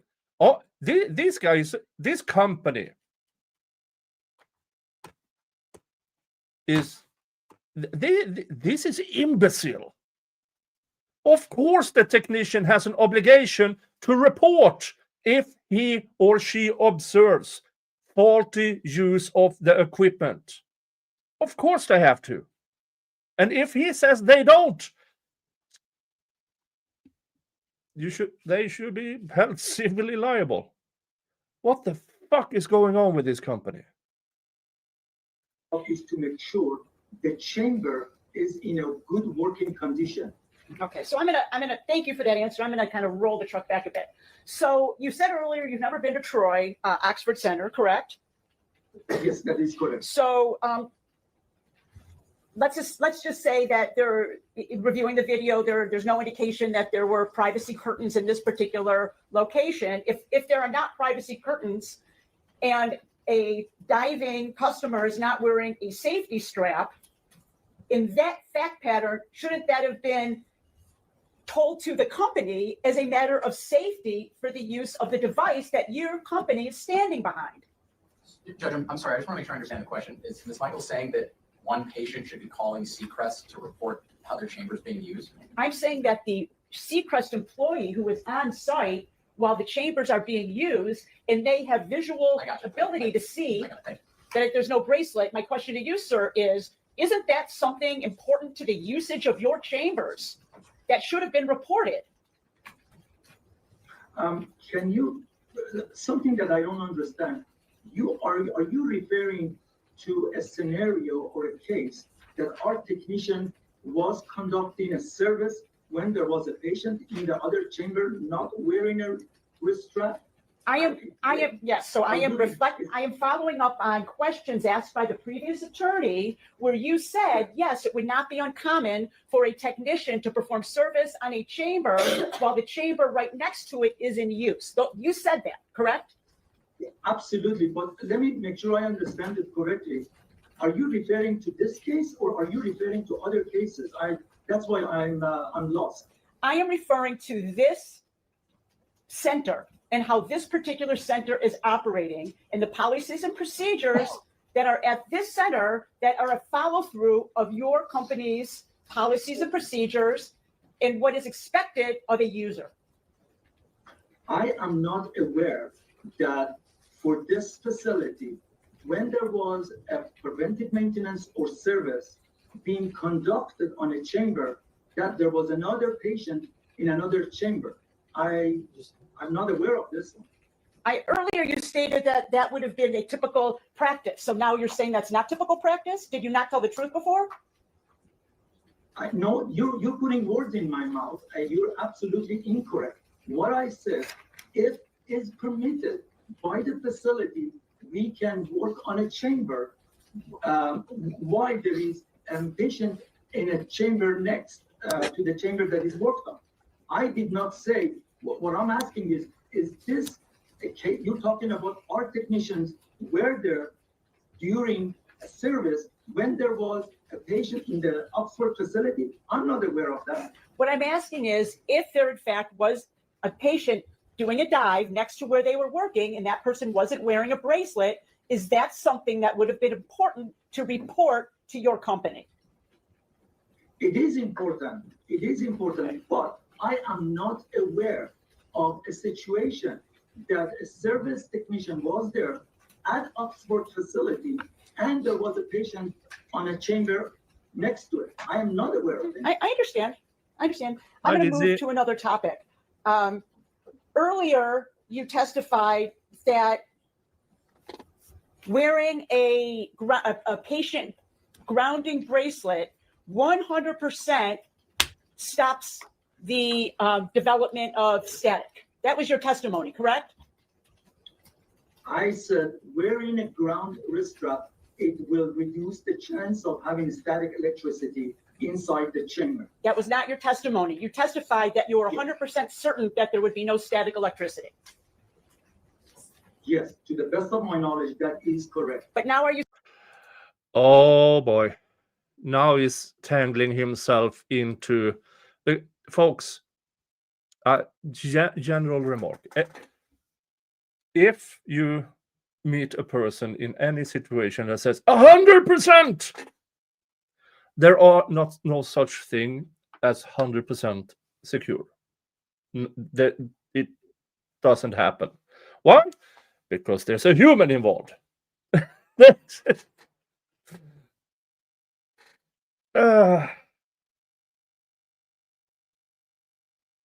Yeah, this guy is entangling himself in stuff that, to the best of my knowledge, 100%. That's not DC already said it. Best of knowledge is not 100%. He can own, folks. This is, for instance, have you seen cleaning products that says this removes the number of bacteria with 99.9%? Do you know why they write that? Because there is no 100%. They cannot account for human use. That is why they only can have 99.9% on their marketing, on their products, and stuff like that. Because there is no such thing as 100% when it comes to equipment, material, and humans operating it. saying that it reduces it? No, it basically, when you have static electricity, the only way to eliminate or reduce is to ground yourself. So this is the question. Do you stand by your statement that the wearing of a bracelet is 100% guarantee there will be no static? To the best of my knowledge, yes, that is correct. I'm not asking to the best of your knowledge. I'm asking yes or no. This has been asked and answered repeatedly. Goodness, whatever that objection was, I'm sustaining it. Okay. So tell me what scientific training you have on static electricity in hyperbaric chambers. Do you have an engineering degree? What's your training? As I said, I have a bachelor's degree in electronics. Now, please do remember, our devices are manufactured to standards. We are regulated by standards. We just don't manufacture something that is inappropriate. We do manufacture to standards. This is not the first chamber we manufactured. We manufactured these devices for over 30 years. I'm not asking about the manufacturing of the chamber. I'm asking what your scientific basis is of that the bracelet is 100% guaranteed to not have any electric spark. But my understanding is you're creating a confusion that we are producing an unsafe device, which is incorrect. I don't have that conclusion, and that he knows he can't answer that properly, because then in comes liability. And a bachelor's degree in electronics, you have to be a little bit more specific than that. What kind of electronics? There are a lot of things that are electronics.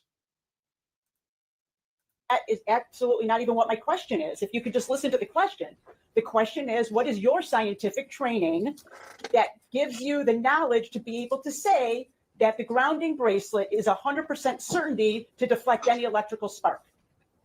When you are, when the chamber is pressurized with 100% oxygen, you are required to be grounded. That's not the question, asshole. There is no spark. Okay, so please just answer the question, is what is your scientific education and training? Judge, I'm going to object. He's given the answer to the best that he can. He's also indicated what his educational background is, and as we've already discussed, this man is not an expert. All right. I can have one moment, please. If this goes to trial and he testifies, he's fucked. Yeah, of course. Wait, 10, yes. Okay, I do have one more area of The inquiry. previous lawyer should be very careful. Because his attitude. You don't have any documentation of your company providing training to the Oxford Clinic techs, correct? I need to look into it for you because it was done in 2000 training. I am pretty sure, not 100%, I am very sure we go over how to the installation process and what they receive. What I'm asking is, does your company provide a course or a day-long or hour training for the technicians?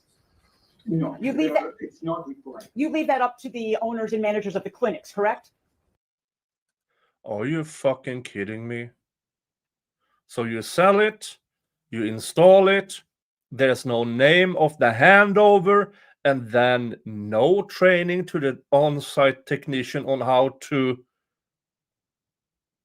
do anything? Just a manual? For fuck's sake. We do not, Secrets does not have any technical classes or clinical classes. Most clinics, to the best of my knowledge, they attend a course which is 40 hours long to learn how to dive the patient. Okay, so I'm asking actually not about the owners or the people who run it, but the tech who actually turns the dials and runs the chamber. Your company doesn't train those people, that's correct? Correct. Okay, thank you so much. I have no further questions. My pleasure. Jesus Christ. So I know Sean has questions. Before I hear from her though, I was asking if we could have people's 10 published, and it seemed like there might have been an issue, but I'm not sure why, because it was already written. No, yeah, Judge, I apologize, I should stand. I was talking 10 as it relates to the service records for which his company had. Apparently there was emails from his company that were also put into this exhibit 12. I'm objecting to emails. Service records, I don't have any problem. But emails, there's all sorts of hearsay issues with regards to emails. Okay. That's my objection. But I don't have a problem with the others.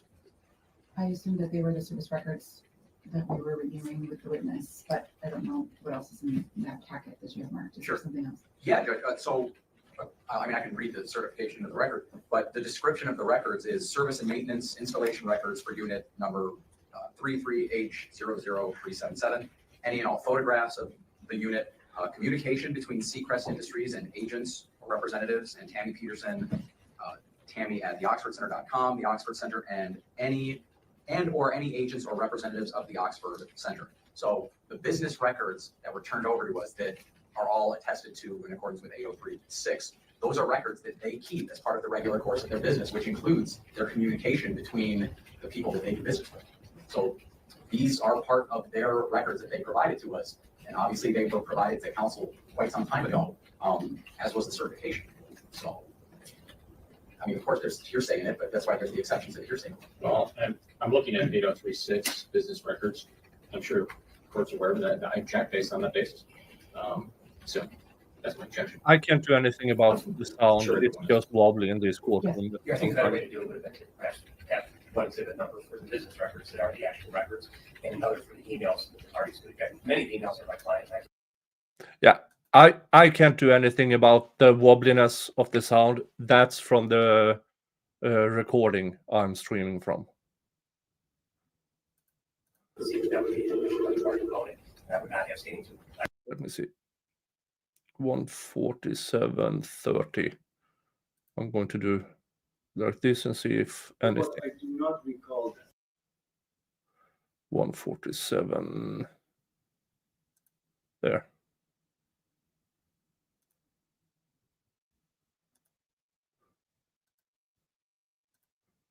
Are my clients. I Well- can see that would be an issue like party voting. That would not have standing to. I can object to you to rule. But for the other defendants, I think that might have been the better way to approach that. Okay, well, I think that. Was this the context in which this discovery was provided to all of the defendants in this packet? It's all one document, Judge. All of the I believe all of the maintenance records and the emails are literally one PDF. Did you want to place it in the record, or were you waiting to question? I was standing up as I was waiting for a question. Okay. But just to ask what Mr. Gleason said, I believe the last time we were here several months ago, right, there was an understanding that if there were statements from one defendant, they wouldn't be held against any of the co-defendants. So, I mean, to the extent that there's text messages or emails in there, right, the court would only consider them against the actual defendant. I don't know, maybe I'm crazy for thinking that that kind of. No, we did discuss that, but we didn't have a specific example such as this, but I mean, that's accurate. The court has the responsibility of trying to piece all of the evidence that I hear and attribute it only to the party in which it should be considered for. And then I'm struggling with the fact that this is already admitted. So I'm not really sure what to do about the executive objection that came after the fact to publishing it to the court. I apologize, Judge, that's my faux pas. I was just looking at, bringing up what the testimony of, and those were the records for, they're really not hearsay, because it's like a data master exam, it's these service reports, if you will. I went through the service reports with this gentleman. If you want to get into content or substance of emails, again, Crawford comes into play. You can give it whatever weight you want, Judge, as it relates to statements by party opponents. So I'll list it and give you that. To the extent that you look at emails, you have to parse out who it is that it would reflect upon. And that's obviously, Judge, that's no problem. I'd also indicate that when I served counsel our amended exhibit list, and even the first exhibit list, this exhibit is labeled Seacrest Chamber Records and Correspondence. So this isn't. Well, I think it's appropriate that the objections are part of the record at this point, but it's already been admitted, and I'm not hearing anything at this point that would lead me to believe a different conclusion should be reached. So I would like it published to the court.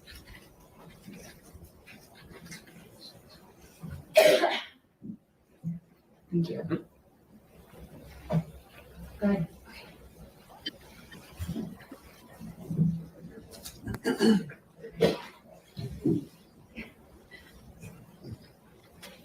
Your Honor, I'm just bringing my phone up for purposes of using the calculator, not to text while we're on the record. Not live stream. No, I'm not live streaming. Okay, may I call you Mash as well? Is that okay? Of course. Okay, thank you. Can you hear me okay? Yes, I can. Okay. I have very few questions for you. I just want to work through some math with you, okay? From the documents that you already reviewed with Mr. Flood. Is that okay? Absolutely. Okay.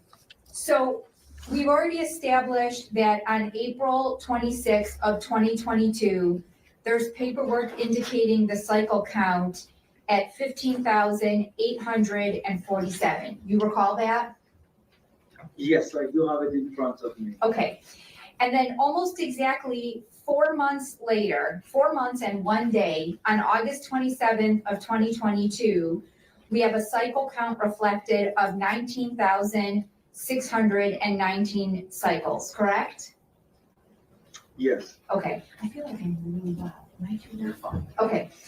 Okay, so the math then is that in the span of 4 months and 1 day, the cycle count increased by 3,772 cycles. Is that correct? I can calculate the numbers, but I would say yes, you are correct. We used to do it. Well, the difference. Okay, Your Honor, the prosecution stipulates that the difference between those two numbers is 3,772. I'm just gonna double check that, Your Honor. Okay, well, Mr. Gleason has checked it for me, so Yeah. we have a stipulation that that's an increase of 3,772 cycles in 4 months and 1 day, correct, sir? Between April to November. No, no. As we said, We're looking at April 26th of 2022 and August Correct. 27th of 2022, not November, August.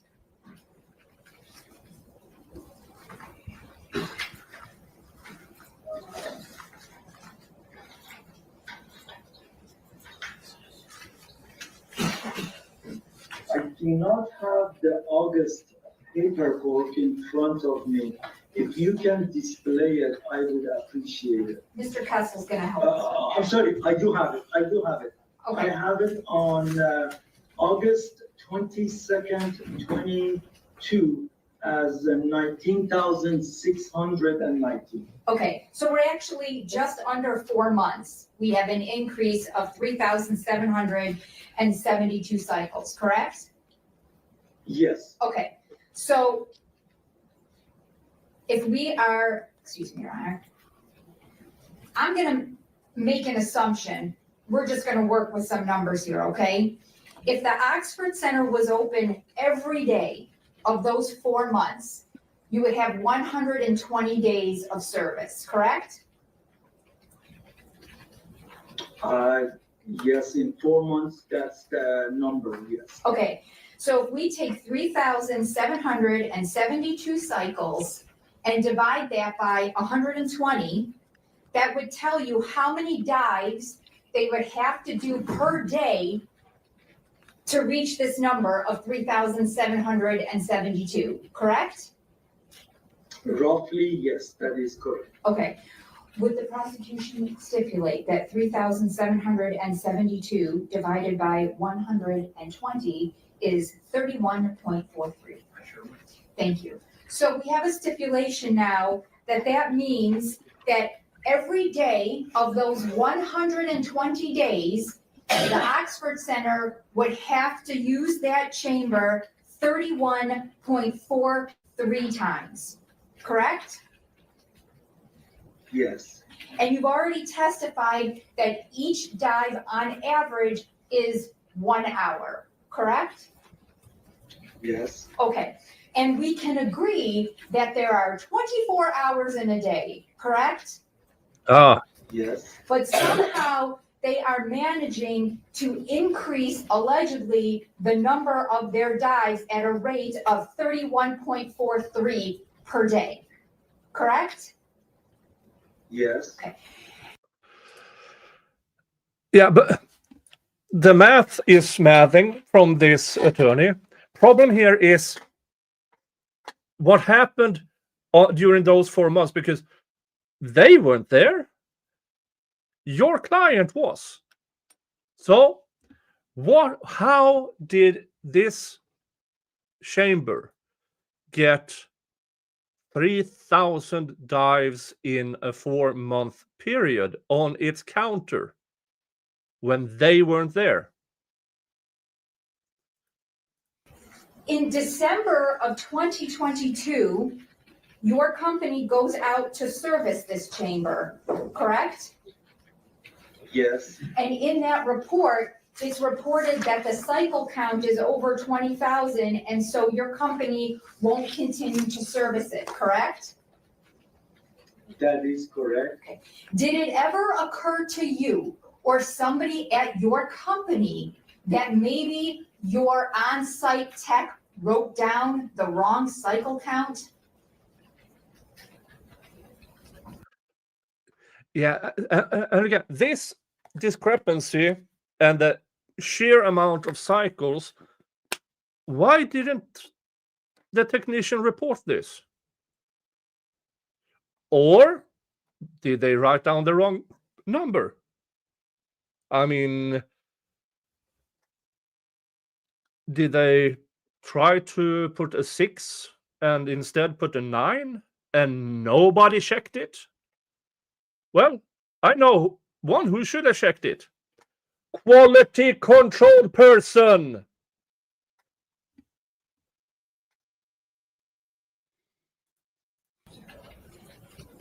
Or the wrong, I or the, don't- sir, I'm sorry, or the wrong serial number?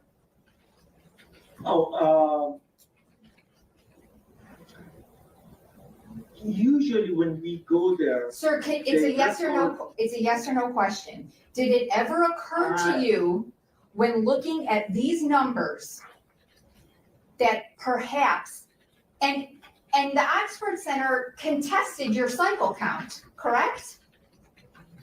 yes, Okay, so did it ever occur to you to go back and look at these records and say, hey, I'm pretty sure they're not running 31.43 cycles per day. Did that ever occur to you? no, Okay, so you never even contemplated the possibility that your on-site tech wrote down either the wrong cycle number or the wrong serial number? no, I did not. We're gonna do one other Yeah, extrapolation, I guess everybody, you could say. You civil mentioned earlier that liability. sometimes a location will run a cycle, right? And it won't be a full dive, but that would cause the clicker to go up, is that right? That is correct. Okay, so we have this number of 3,772. Let's say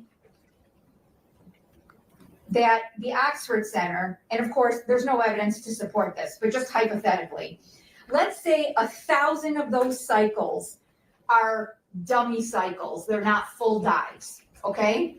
So that gives us 2,772. If I divide that by 120, Mr. Kessel, would you stipulate that that's 23.1 dives per day? 2,772 divided by 120. Okay, so even if the Oxford Center was maybe doing some not full dives, which you have no evidence of, but I'm gonna throw you a bone and say, okay, maybe 1,000 of these dives are like not real dives that don't take a full hour.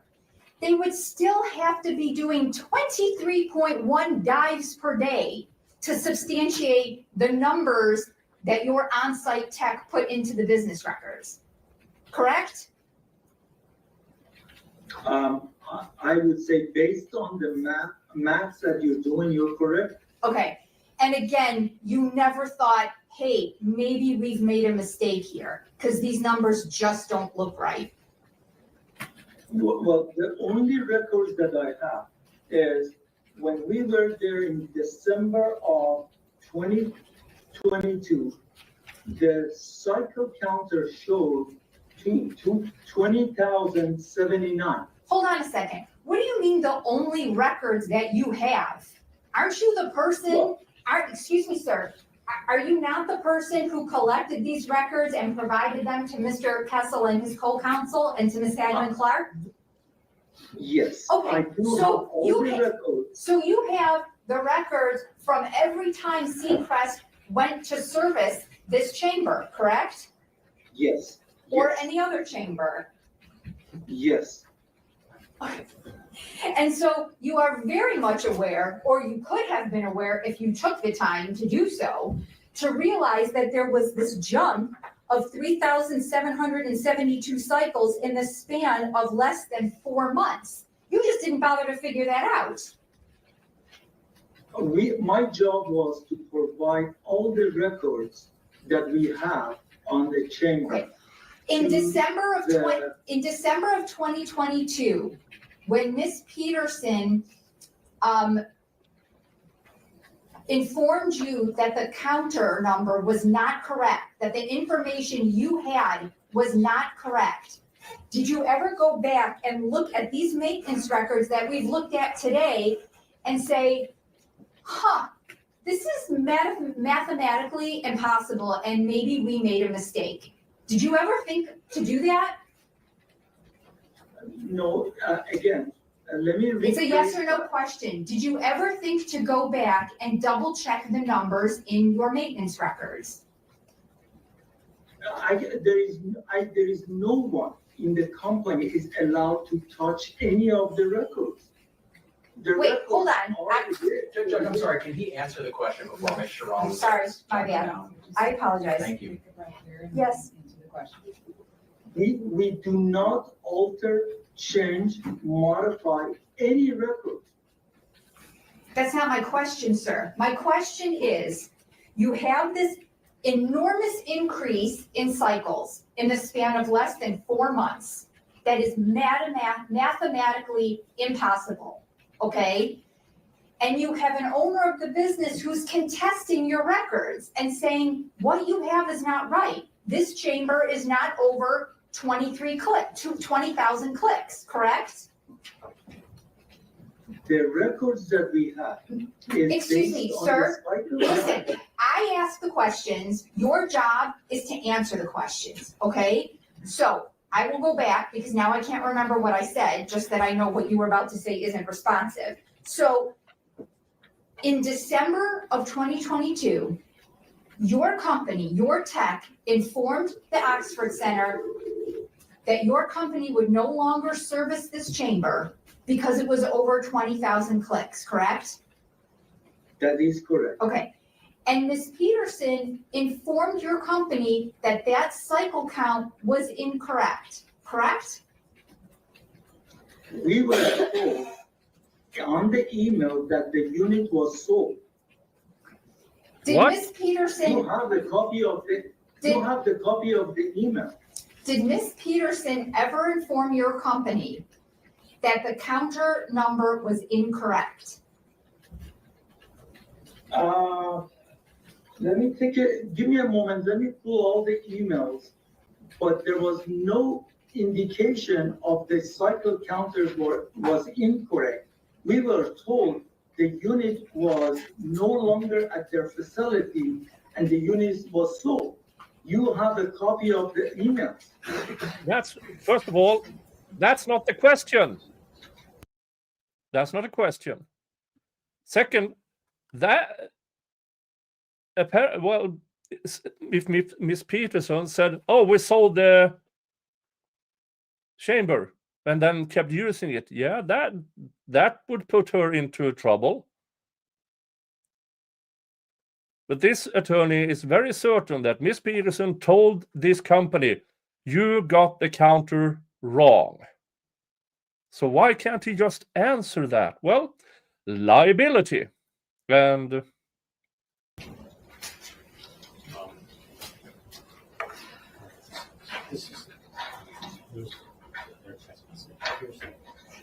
Jesus Christ. He took paper copies.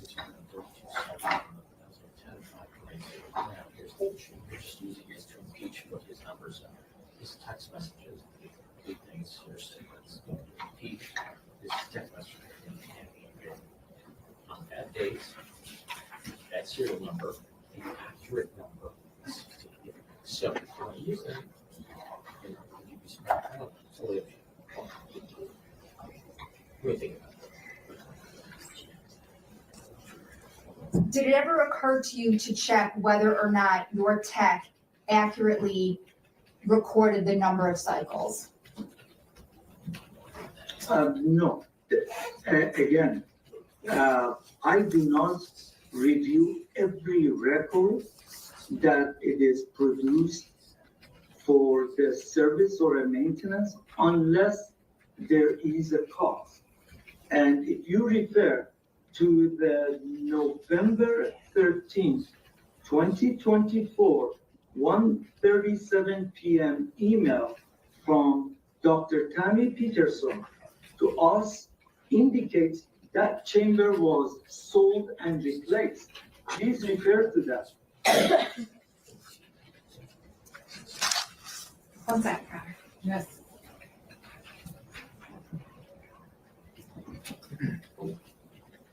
I have nothing else, Your Honor. All right. Did you have questions for this witness? I will try and be very brief, Judge. Okay, I'll let you ask your question. I may have a question myself, but I'll wait to see what you have to say. Sure. Here Maj, comes the do state. you recall earlier Mr. Flood was asking about patients being seen 6 hours a day. Do you recall him asking that question? No, I do not recall. I'm sorry. That's okay. I want to pull up a page of People's 10, which we Yeah, even if they had 10 patients a day, it doesn't math.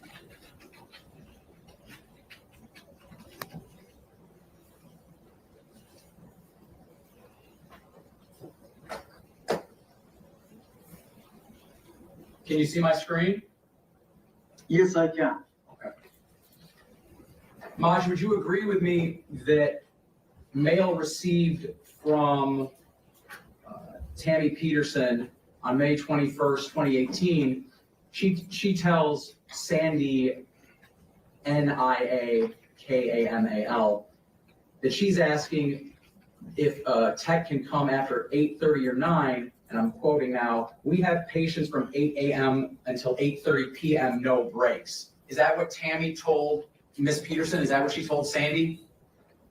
Yes. Okay, so they're running patients through nonstop for 12 and a half hours a day in her words. I'm gonna make an objection here, because that does not necessarily mean the Detroit facility. Unless they can show us Detroit facility, that's not relevant. I echo that objection, Judge. I don't think that is the Troy facility. Judge, the line in front of it says right now, so Troy Clinic. So, It appears that it is referring to that clinic specifically. So I don't know that the objection would be appropriate on that basis. Go ahead. thank you. Maj, you indicated that if the cycle counter ticks forward, is that an indication just that the chamber has been pressurized? Yes. All right, not necessarily that a full hour-long dive has taken place, is that right? Yeah, but That is correct. Thank you. I mean, they have to do it in 10-minute cycles to reach the number that is humanly possible regarding the amount of hours and the amount of cycles. So something is really off And here. Maj, when you were just asked by Ms. Sharon, you were asked that Ms. Peterson, or Dr. Peterson, contested the number of dives. Do you recall that question? Just a few minutes What do ago. you mean? Number of dive, yes, the numbers that she was calculating, yes. Yeah. Do you recall, having reviewed this document, did she contest it, or did she just ask for documentation of the number of dives? I think she asked for number of dives. And was your company's response, bear with me here. Yeah, I understand the prosecution, but I don't think there's any saving to this And specific can you fact. see the page in front of me? Or the page in front of you? Yes, I can. All right. And was your company's response to send this record where it indicates right here that I've highlighted that the number of dives was 20,079? Is that what was sent Yes. to Ms. Peterson? Yes. And then you said it was her response that she told you that the chamber had been sold and replaced. Was that your testimony? I am sorry, she didn't tell me. The email was sent to our company that the chamber was sold and replaced. Thank you for correcting me. Ms. Peterson communicated with a representative of your company, and she said the chamber had been sold and replaced. Yes, that is correct. Thank you. So we have the company keeps records like they want to be sued. And Tamara Peterson conducts her business as if she wants to be sued. So 2 unethical companies. Yay. And the result, a dead child at the age of 5. Because this facility's owner and the company who produces these are both assholes. And Maj, my last two questions is, you were asked whether or not your service provider might have written down the wrong number which led to the 3,700 dive increase. Do you recall those questions? Yes, I do. Okay. Well, I asked him what he said. But the technician, according to this document, did they write down there were over 20,000 dives just a few months later? That is correct. Nothing else, thank you, Judge. I have a question. The documentation that was provided regarding the visit in December of 2022, where it was included there that because the dive count had then exceeded the 20,000 cycles with the machine, that was the last time anyone from Seacrest came out to perform any maintenance or have any interaction with this machine. Is that true? That is correct. All right, and I also just wanted to refer back, there was an opportunity that you had to review in the manual, 3 warnings and 3 cautions that were listed there. Do you recall looking at that? That would have been with Ms. Michaels, the attorney for Ms. Moffett. Do you recall looking at that? Yes, I do. And listed as one of the cautions, was there a caution provided in the manual that there could be no modifications to the machine or anything added to the machine or the mechanics of the machine? I do not recall specifically statement on the modification, but any modification to the machine really does not allow our technicians to touch that specific device. Please correct me if I answer your question correctly. No, I just had a question about this very last service record that was provided in this packet, People's 10. It was just up here. Would you like me to pull it up? Could you pull it up for me, please?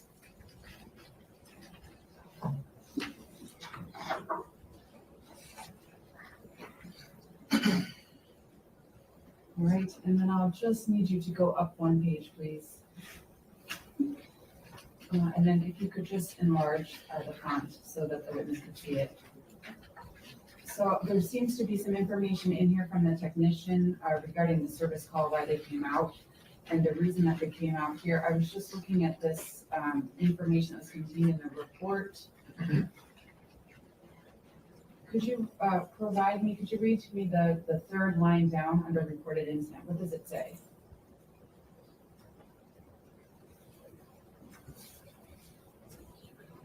Judge, I'm sorry, are you asking? I'm asking the witness. Okay. Starting what word, Judge? So I can That highlight would it. be under the reported incident paragraph. Oh. 3rd line. However, Jeff took it upon himself to add another chamber pressure gauge to the back of the chamber pass through something that has sintered brass filter to measure the chamber pressure accuracy. So, but who did it? Who is Jeff? Is Jeff the service person from the company? Then they modified. Wow.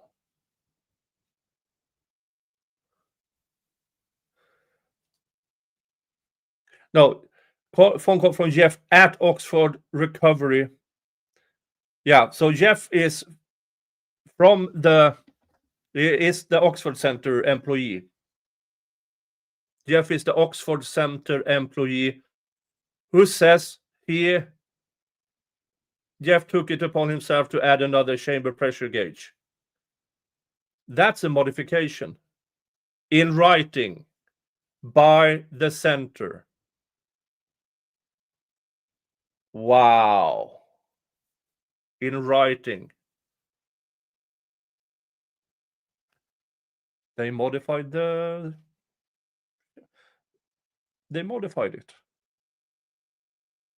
All right. It's a sentence that starts with the word however. Whole sentence that starts with however. Or do you see where I am? Looking? However, Jeff, yep. Yes, do you see where I'm looking at, Mr. Majai? He's muted. Oh, I don't know how that happened.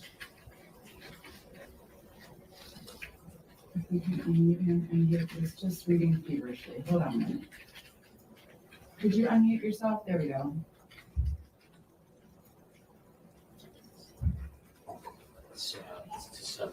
All right, go ahead. I think you were trying to answer my question and provide the information that was contained within this exhibit, but you were muted. Could you please indicate what is listed here under the reported incident, the notes? Sure. So it says Jeff informed me that Jeff took upon himself to add another chamber pressure gauge to the back of the chamber through the pass-through. He has strengthened a brass filter to measure the chamber pressure accuracy.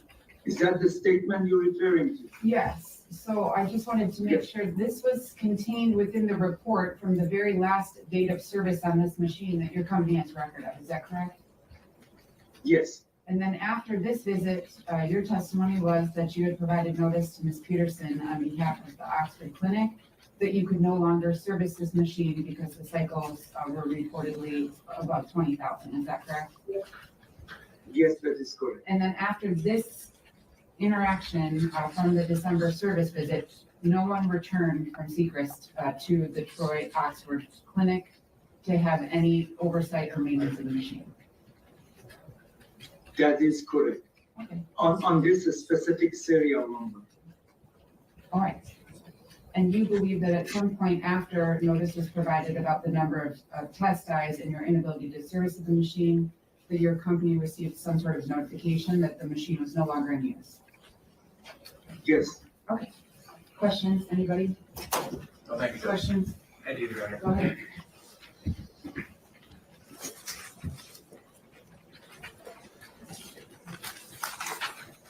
Mr. Mashai, with respect to the chambers that were purchased by the Oxford Center from your company, there would be a purchase order of some sort, correct? Yes. There would be proof of payment for the chamber, right? Yes. There would be probably a bill of lading or some type of shipping for the chamber from your facility to either the Oxford Center Troy or the Oxford Center Brighton. Is that fair? Yes, that is correct. All of those documents would have the serial number of the chamber that was purchased, the chamber that was shipped, and the chamber that was installed, right? Yes, that is correct. And you're aware that at the Troy facility, there were 3 chambers in use, correct? Yes. Okay. Did, at any point in time in 2022 or 2023, did the Troy Center get new chambers? Our records indicate we installed 2 chambers. Let me give you, do you need the serial numbers or just the date? I believe, and correct me if I'm wrong, the serial numbers would be 33HS 0687 and 0689, I believe. That is correct. Okay, and those would have been delivered in early 2023? Yes, February of 2023. Okay, now, in terms of what the records that the Troy Police Department requested from you, was that for records for all 3 chamber slots at Troy or just the one that had the fire? Just the one, the subject device. All right, so I could ask you though in Seacrest for records from purchase through maintenance for all chambers that Seacrest delivered to Troy, Michigan, right? Yes, And you maintain those records, right? yes, All right, and so we would see what the cycle numbers are for the other two chambers other than 377, which is where the fire took place, right? yes, Okay, and to the extent that those other serial numbers were 33H07 and 33H08, are you able to determine your company whether the new ones in 2023 replaced 7 and 8? can you repeat your question? Yeah, it was a bad one. All right. When the new chambers were delivered in early 2023, those were replacements for 2 that had been removed. Is that true? That is usually the case. Okay, so it wasn't a situation where Troy went from 3 to 5. Troy remained at 3, right? If you know. I have to take a look at the records, but to the best of my understanding, Troy, Michigan always had 3 chambers. All right, and the 2 old ones that were replaced by the 2023 new ones, do you know what the cycle count was for the 2 that were moved on that your new ones replaced? I have to double check the records to see when was the last time that we did a preventive maintenance or a service on the 2 old chambers. But I can double check it, absolutely. Okay.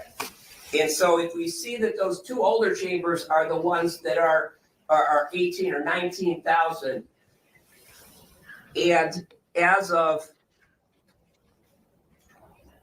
April, the one with the fire happened was only 15.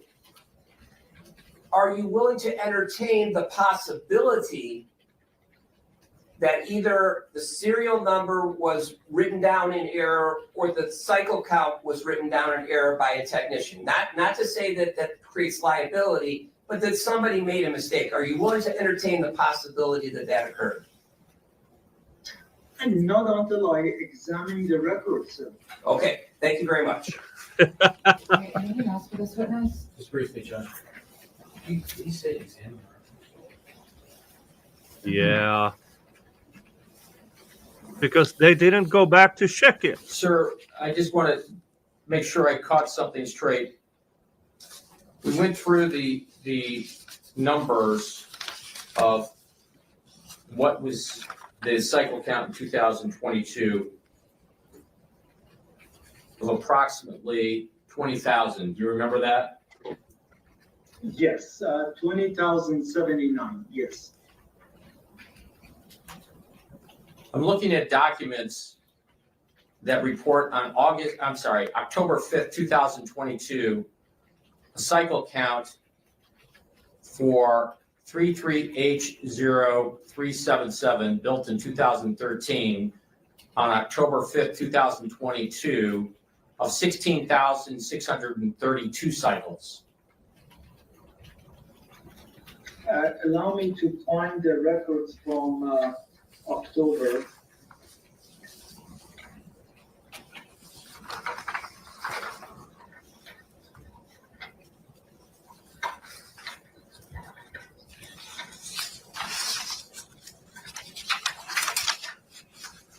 Would you be able to display it? Because These are messages in between employees. I just want to see if the employees got it wrong or you're getting it wrong.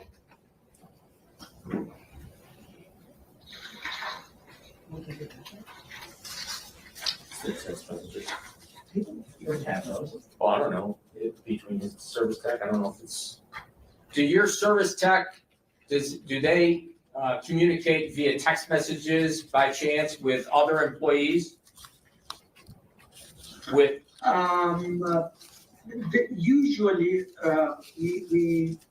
are you referring to if they have a concern or a question, or how the records are documented? I'm just talking about communications. Do they have a working relationship with places they go to say, text the amount of number of cycles or concerns? Do they do that? If you know, if you don't know, you don't know. Yeah, not 100% sure, but the current method is we have iPads that they record everything electronically. But I don't know in this case. I can double check it for you. Is it my understanding, or am I wrong on this? They take photographs to verify that they'd been at that location, along with, I see on the back of the pages, it looks like there's this, you sign your receipt. I'm showing up this would be 12/5/2022. This looks like someone that signs their signature on a pad or something. Do they also take photographs of the cycle count or a photograph of what they did in repair? No, sir. Okay. And the records is provided because the facility time to time gets audited by other organizations, and they want to make sure the chamber was kept up and the preventive maintenance or the service was conducted on time.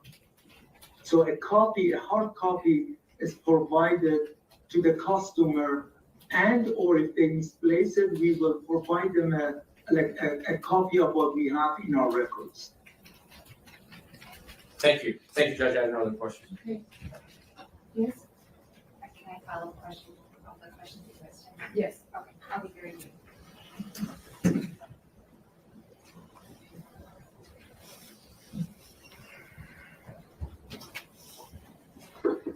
Nash, Judge McGinnis had you take a look at a maintenance record from December of 2022. Do you recall that? Yes. Okay. And you had been called out to the location because the chamber, it wasn't functioning exactly the way it should, and there was some concern that it needed maintenance. Is that fair?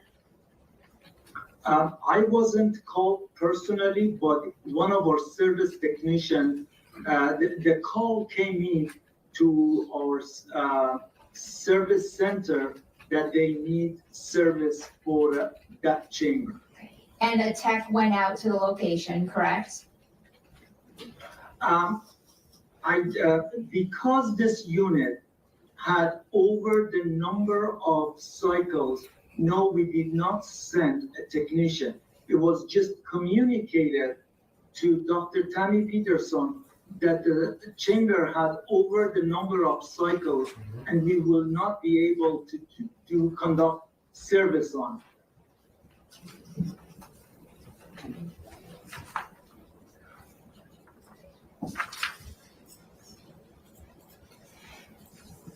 In this report, the report is signed by a technician named Robert Barclay.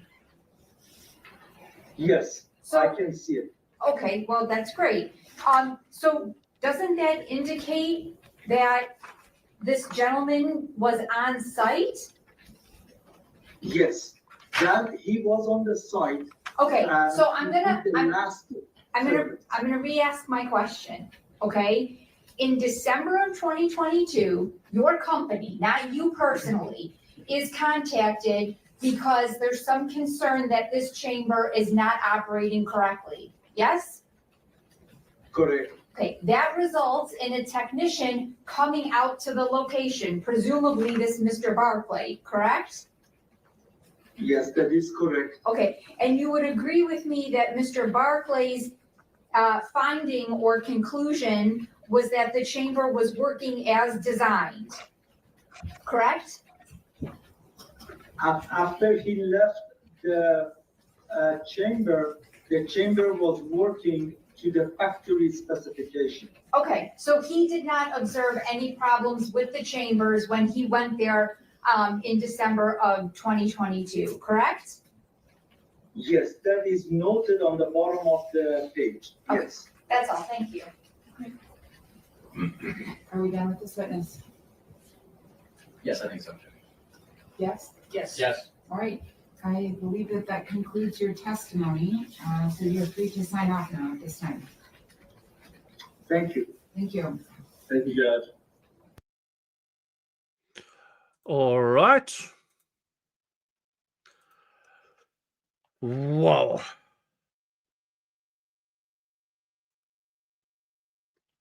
That was interesting.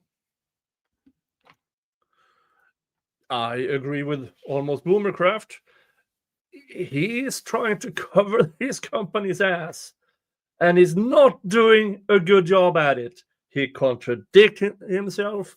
He doesn't answer easy questions because I assume he's trained to avoid answering in a way that would mean that you could accept liability. But Jesus Christ, this guy is a moron. Well, no, he is not a moron, but he works for a company that does unethical work. They sell these chambers. They send out technicians who may or may not misread counters. They don't have a correct protocol on installation or service, on handing back. I mean, when you go to service a machine, the company hands over the responsibility for the machine to that service person. Then at the end of the service person should go through, here is everything we did, and then everybody signs off. Where is all of that? Jesus Christ. Hi, there was a company attorney there with him, but he could only object to attorney-client privileged information. He could not object to questions asked. So he was there in the background. Yeah. That was carnage. Yeah. Let's just say the civil suit against this company probably got a little bit better.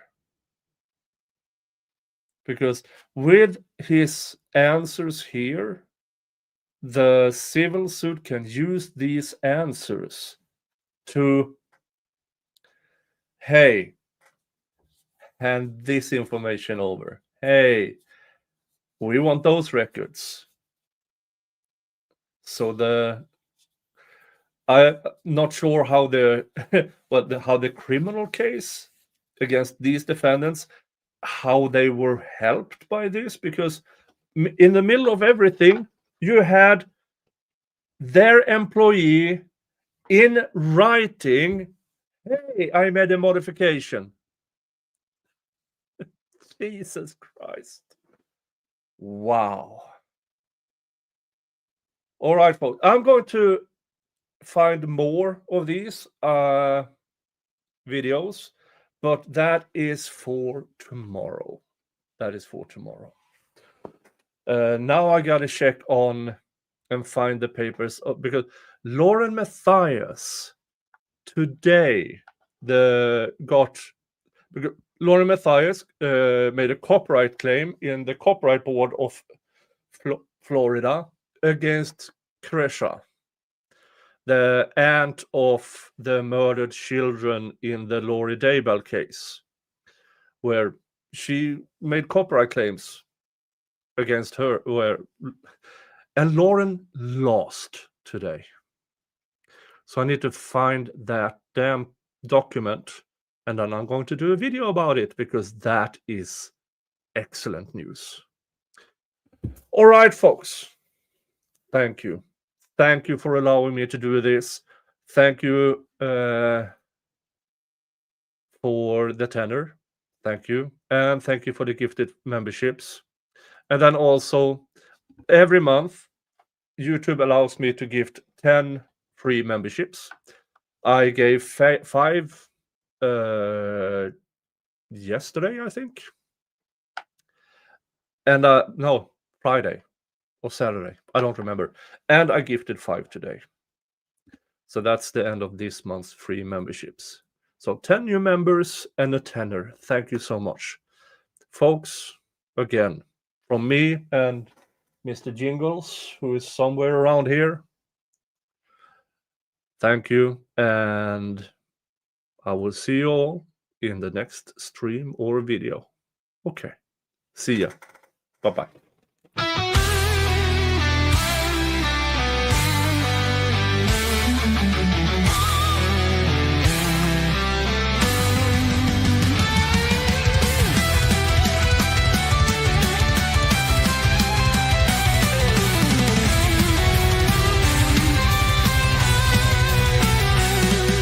Sail the raven waves, brothers.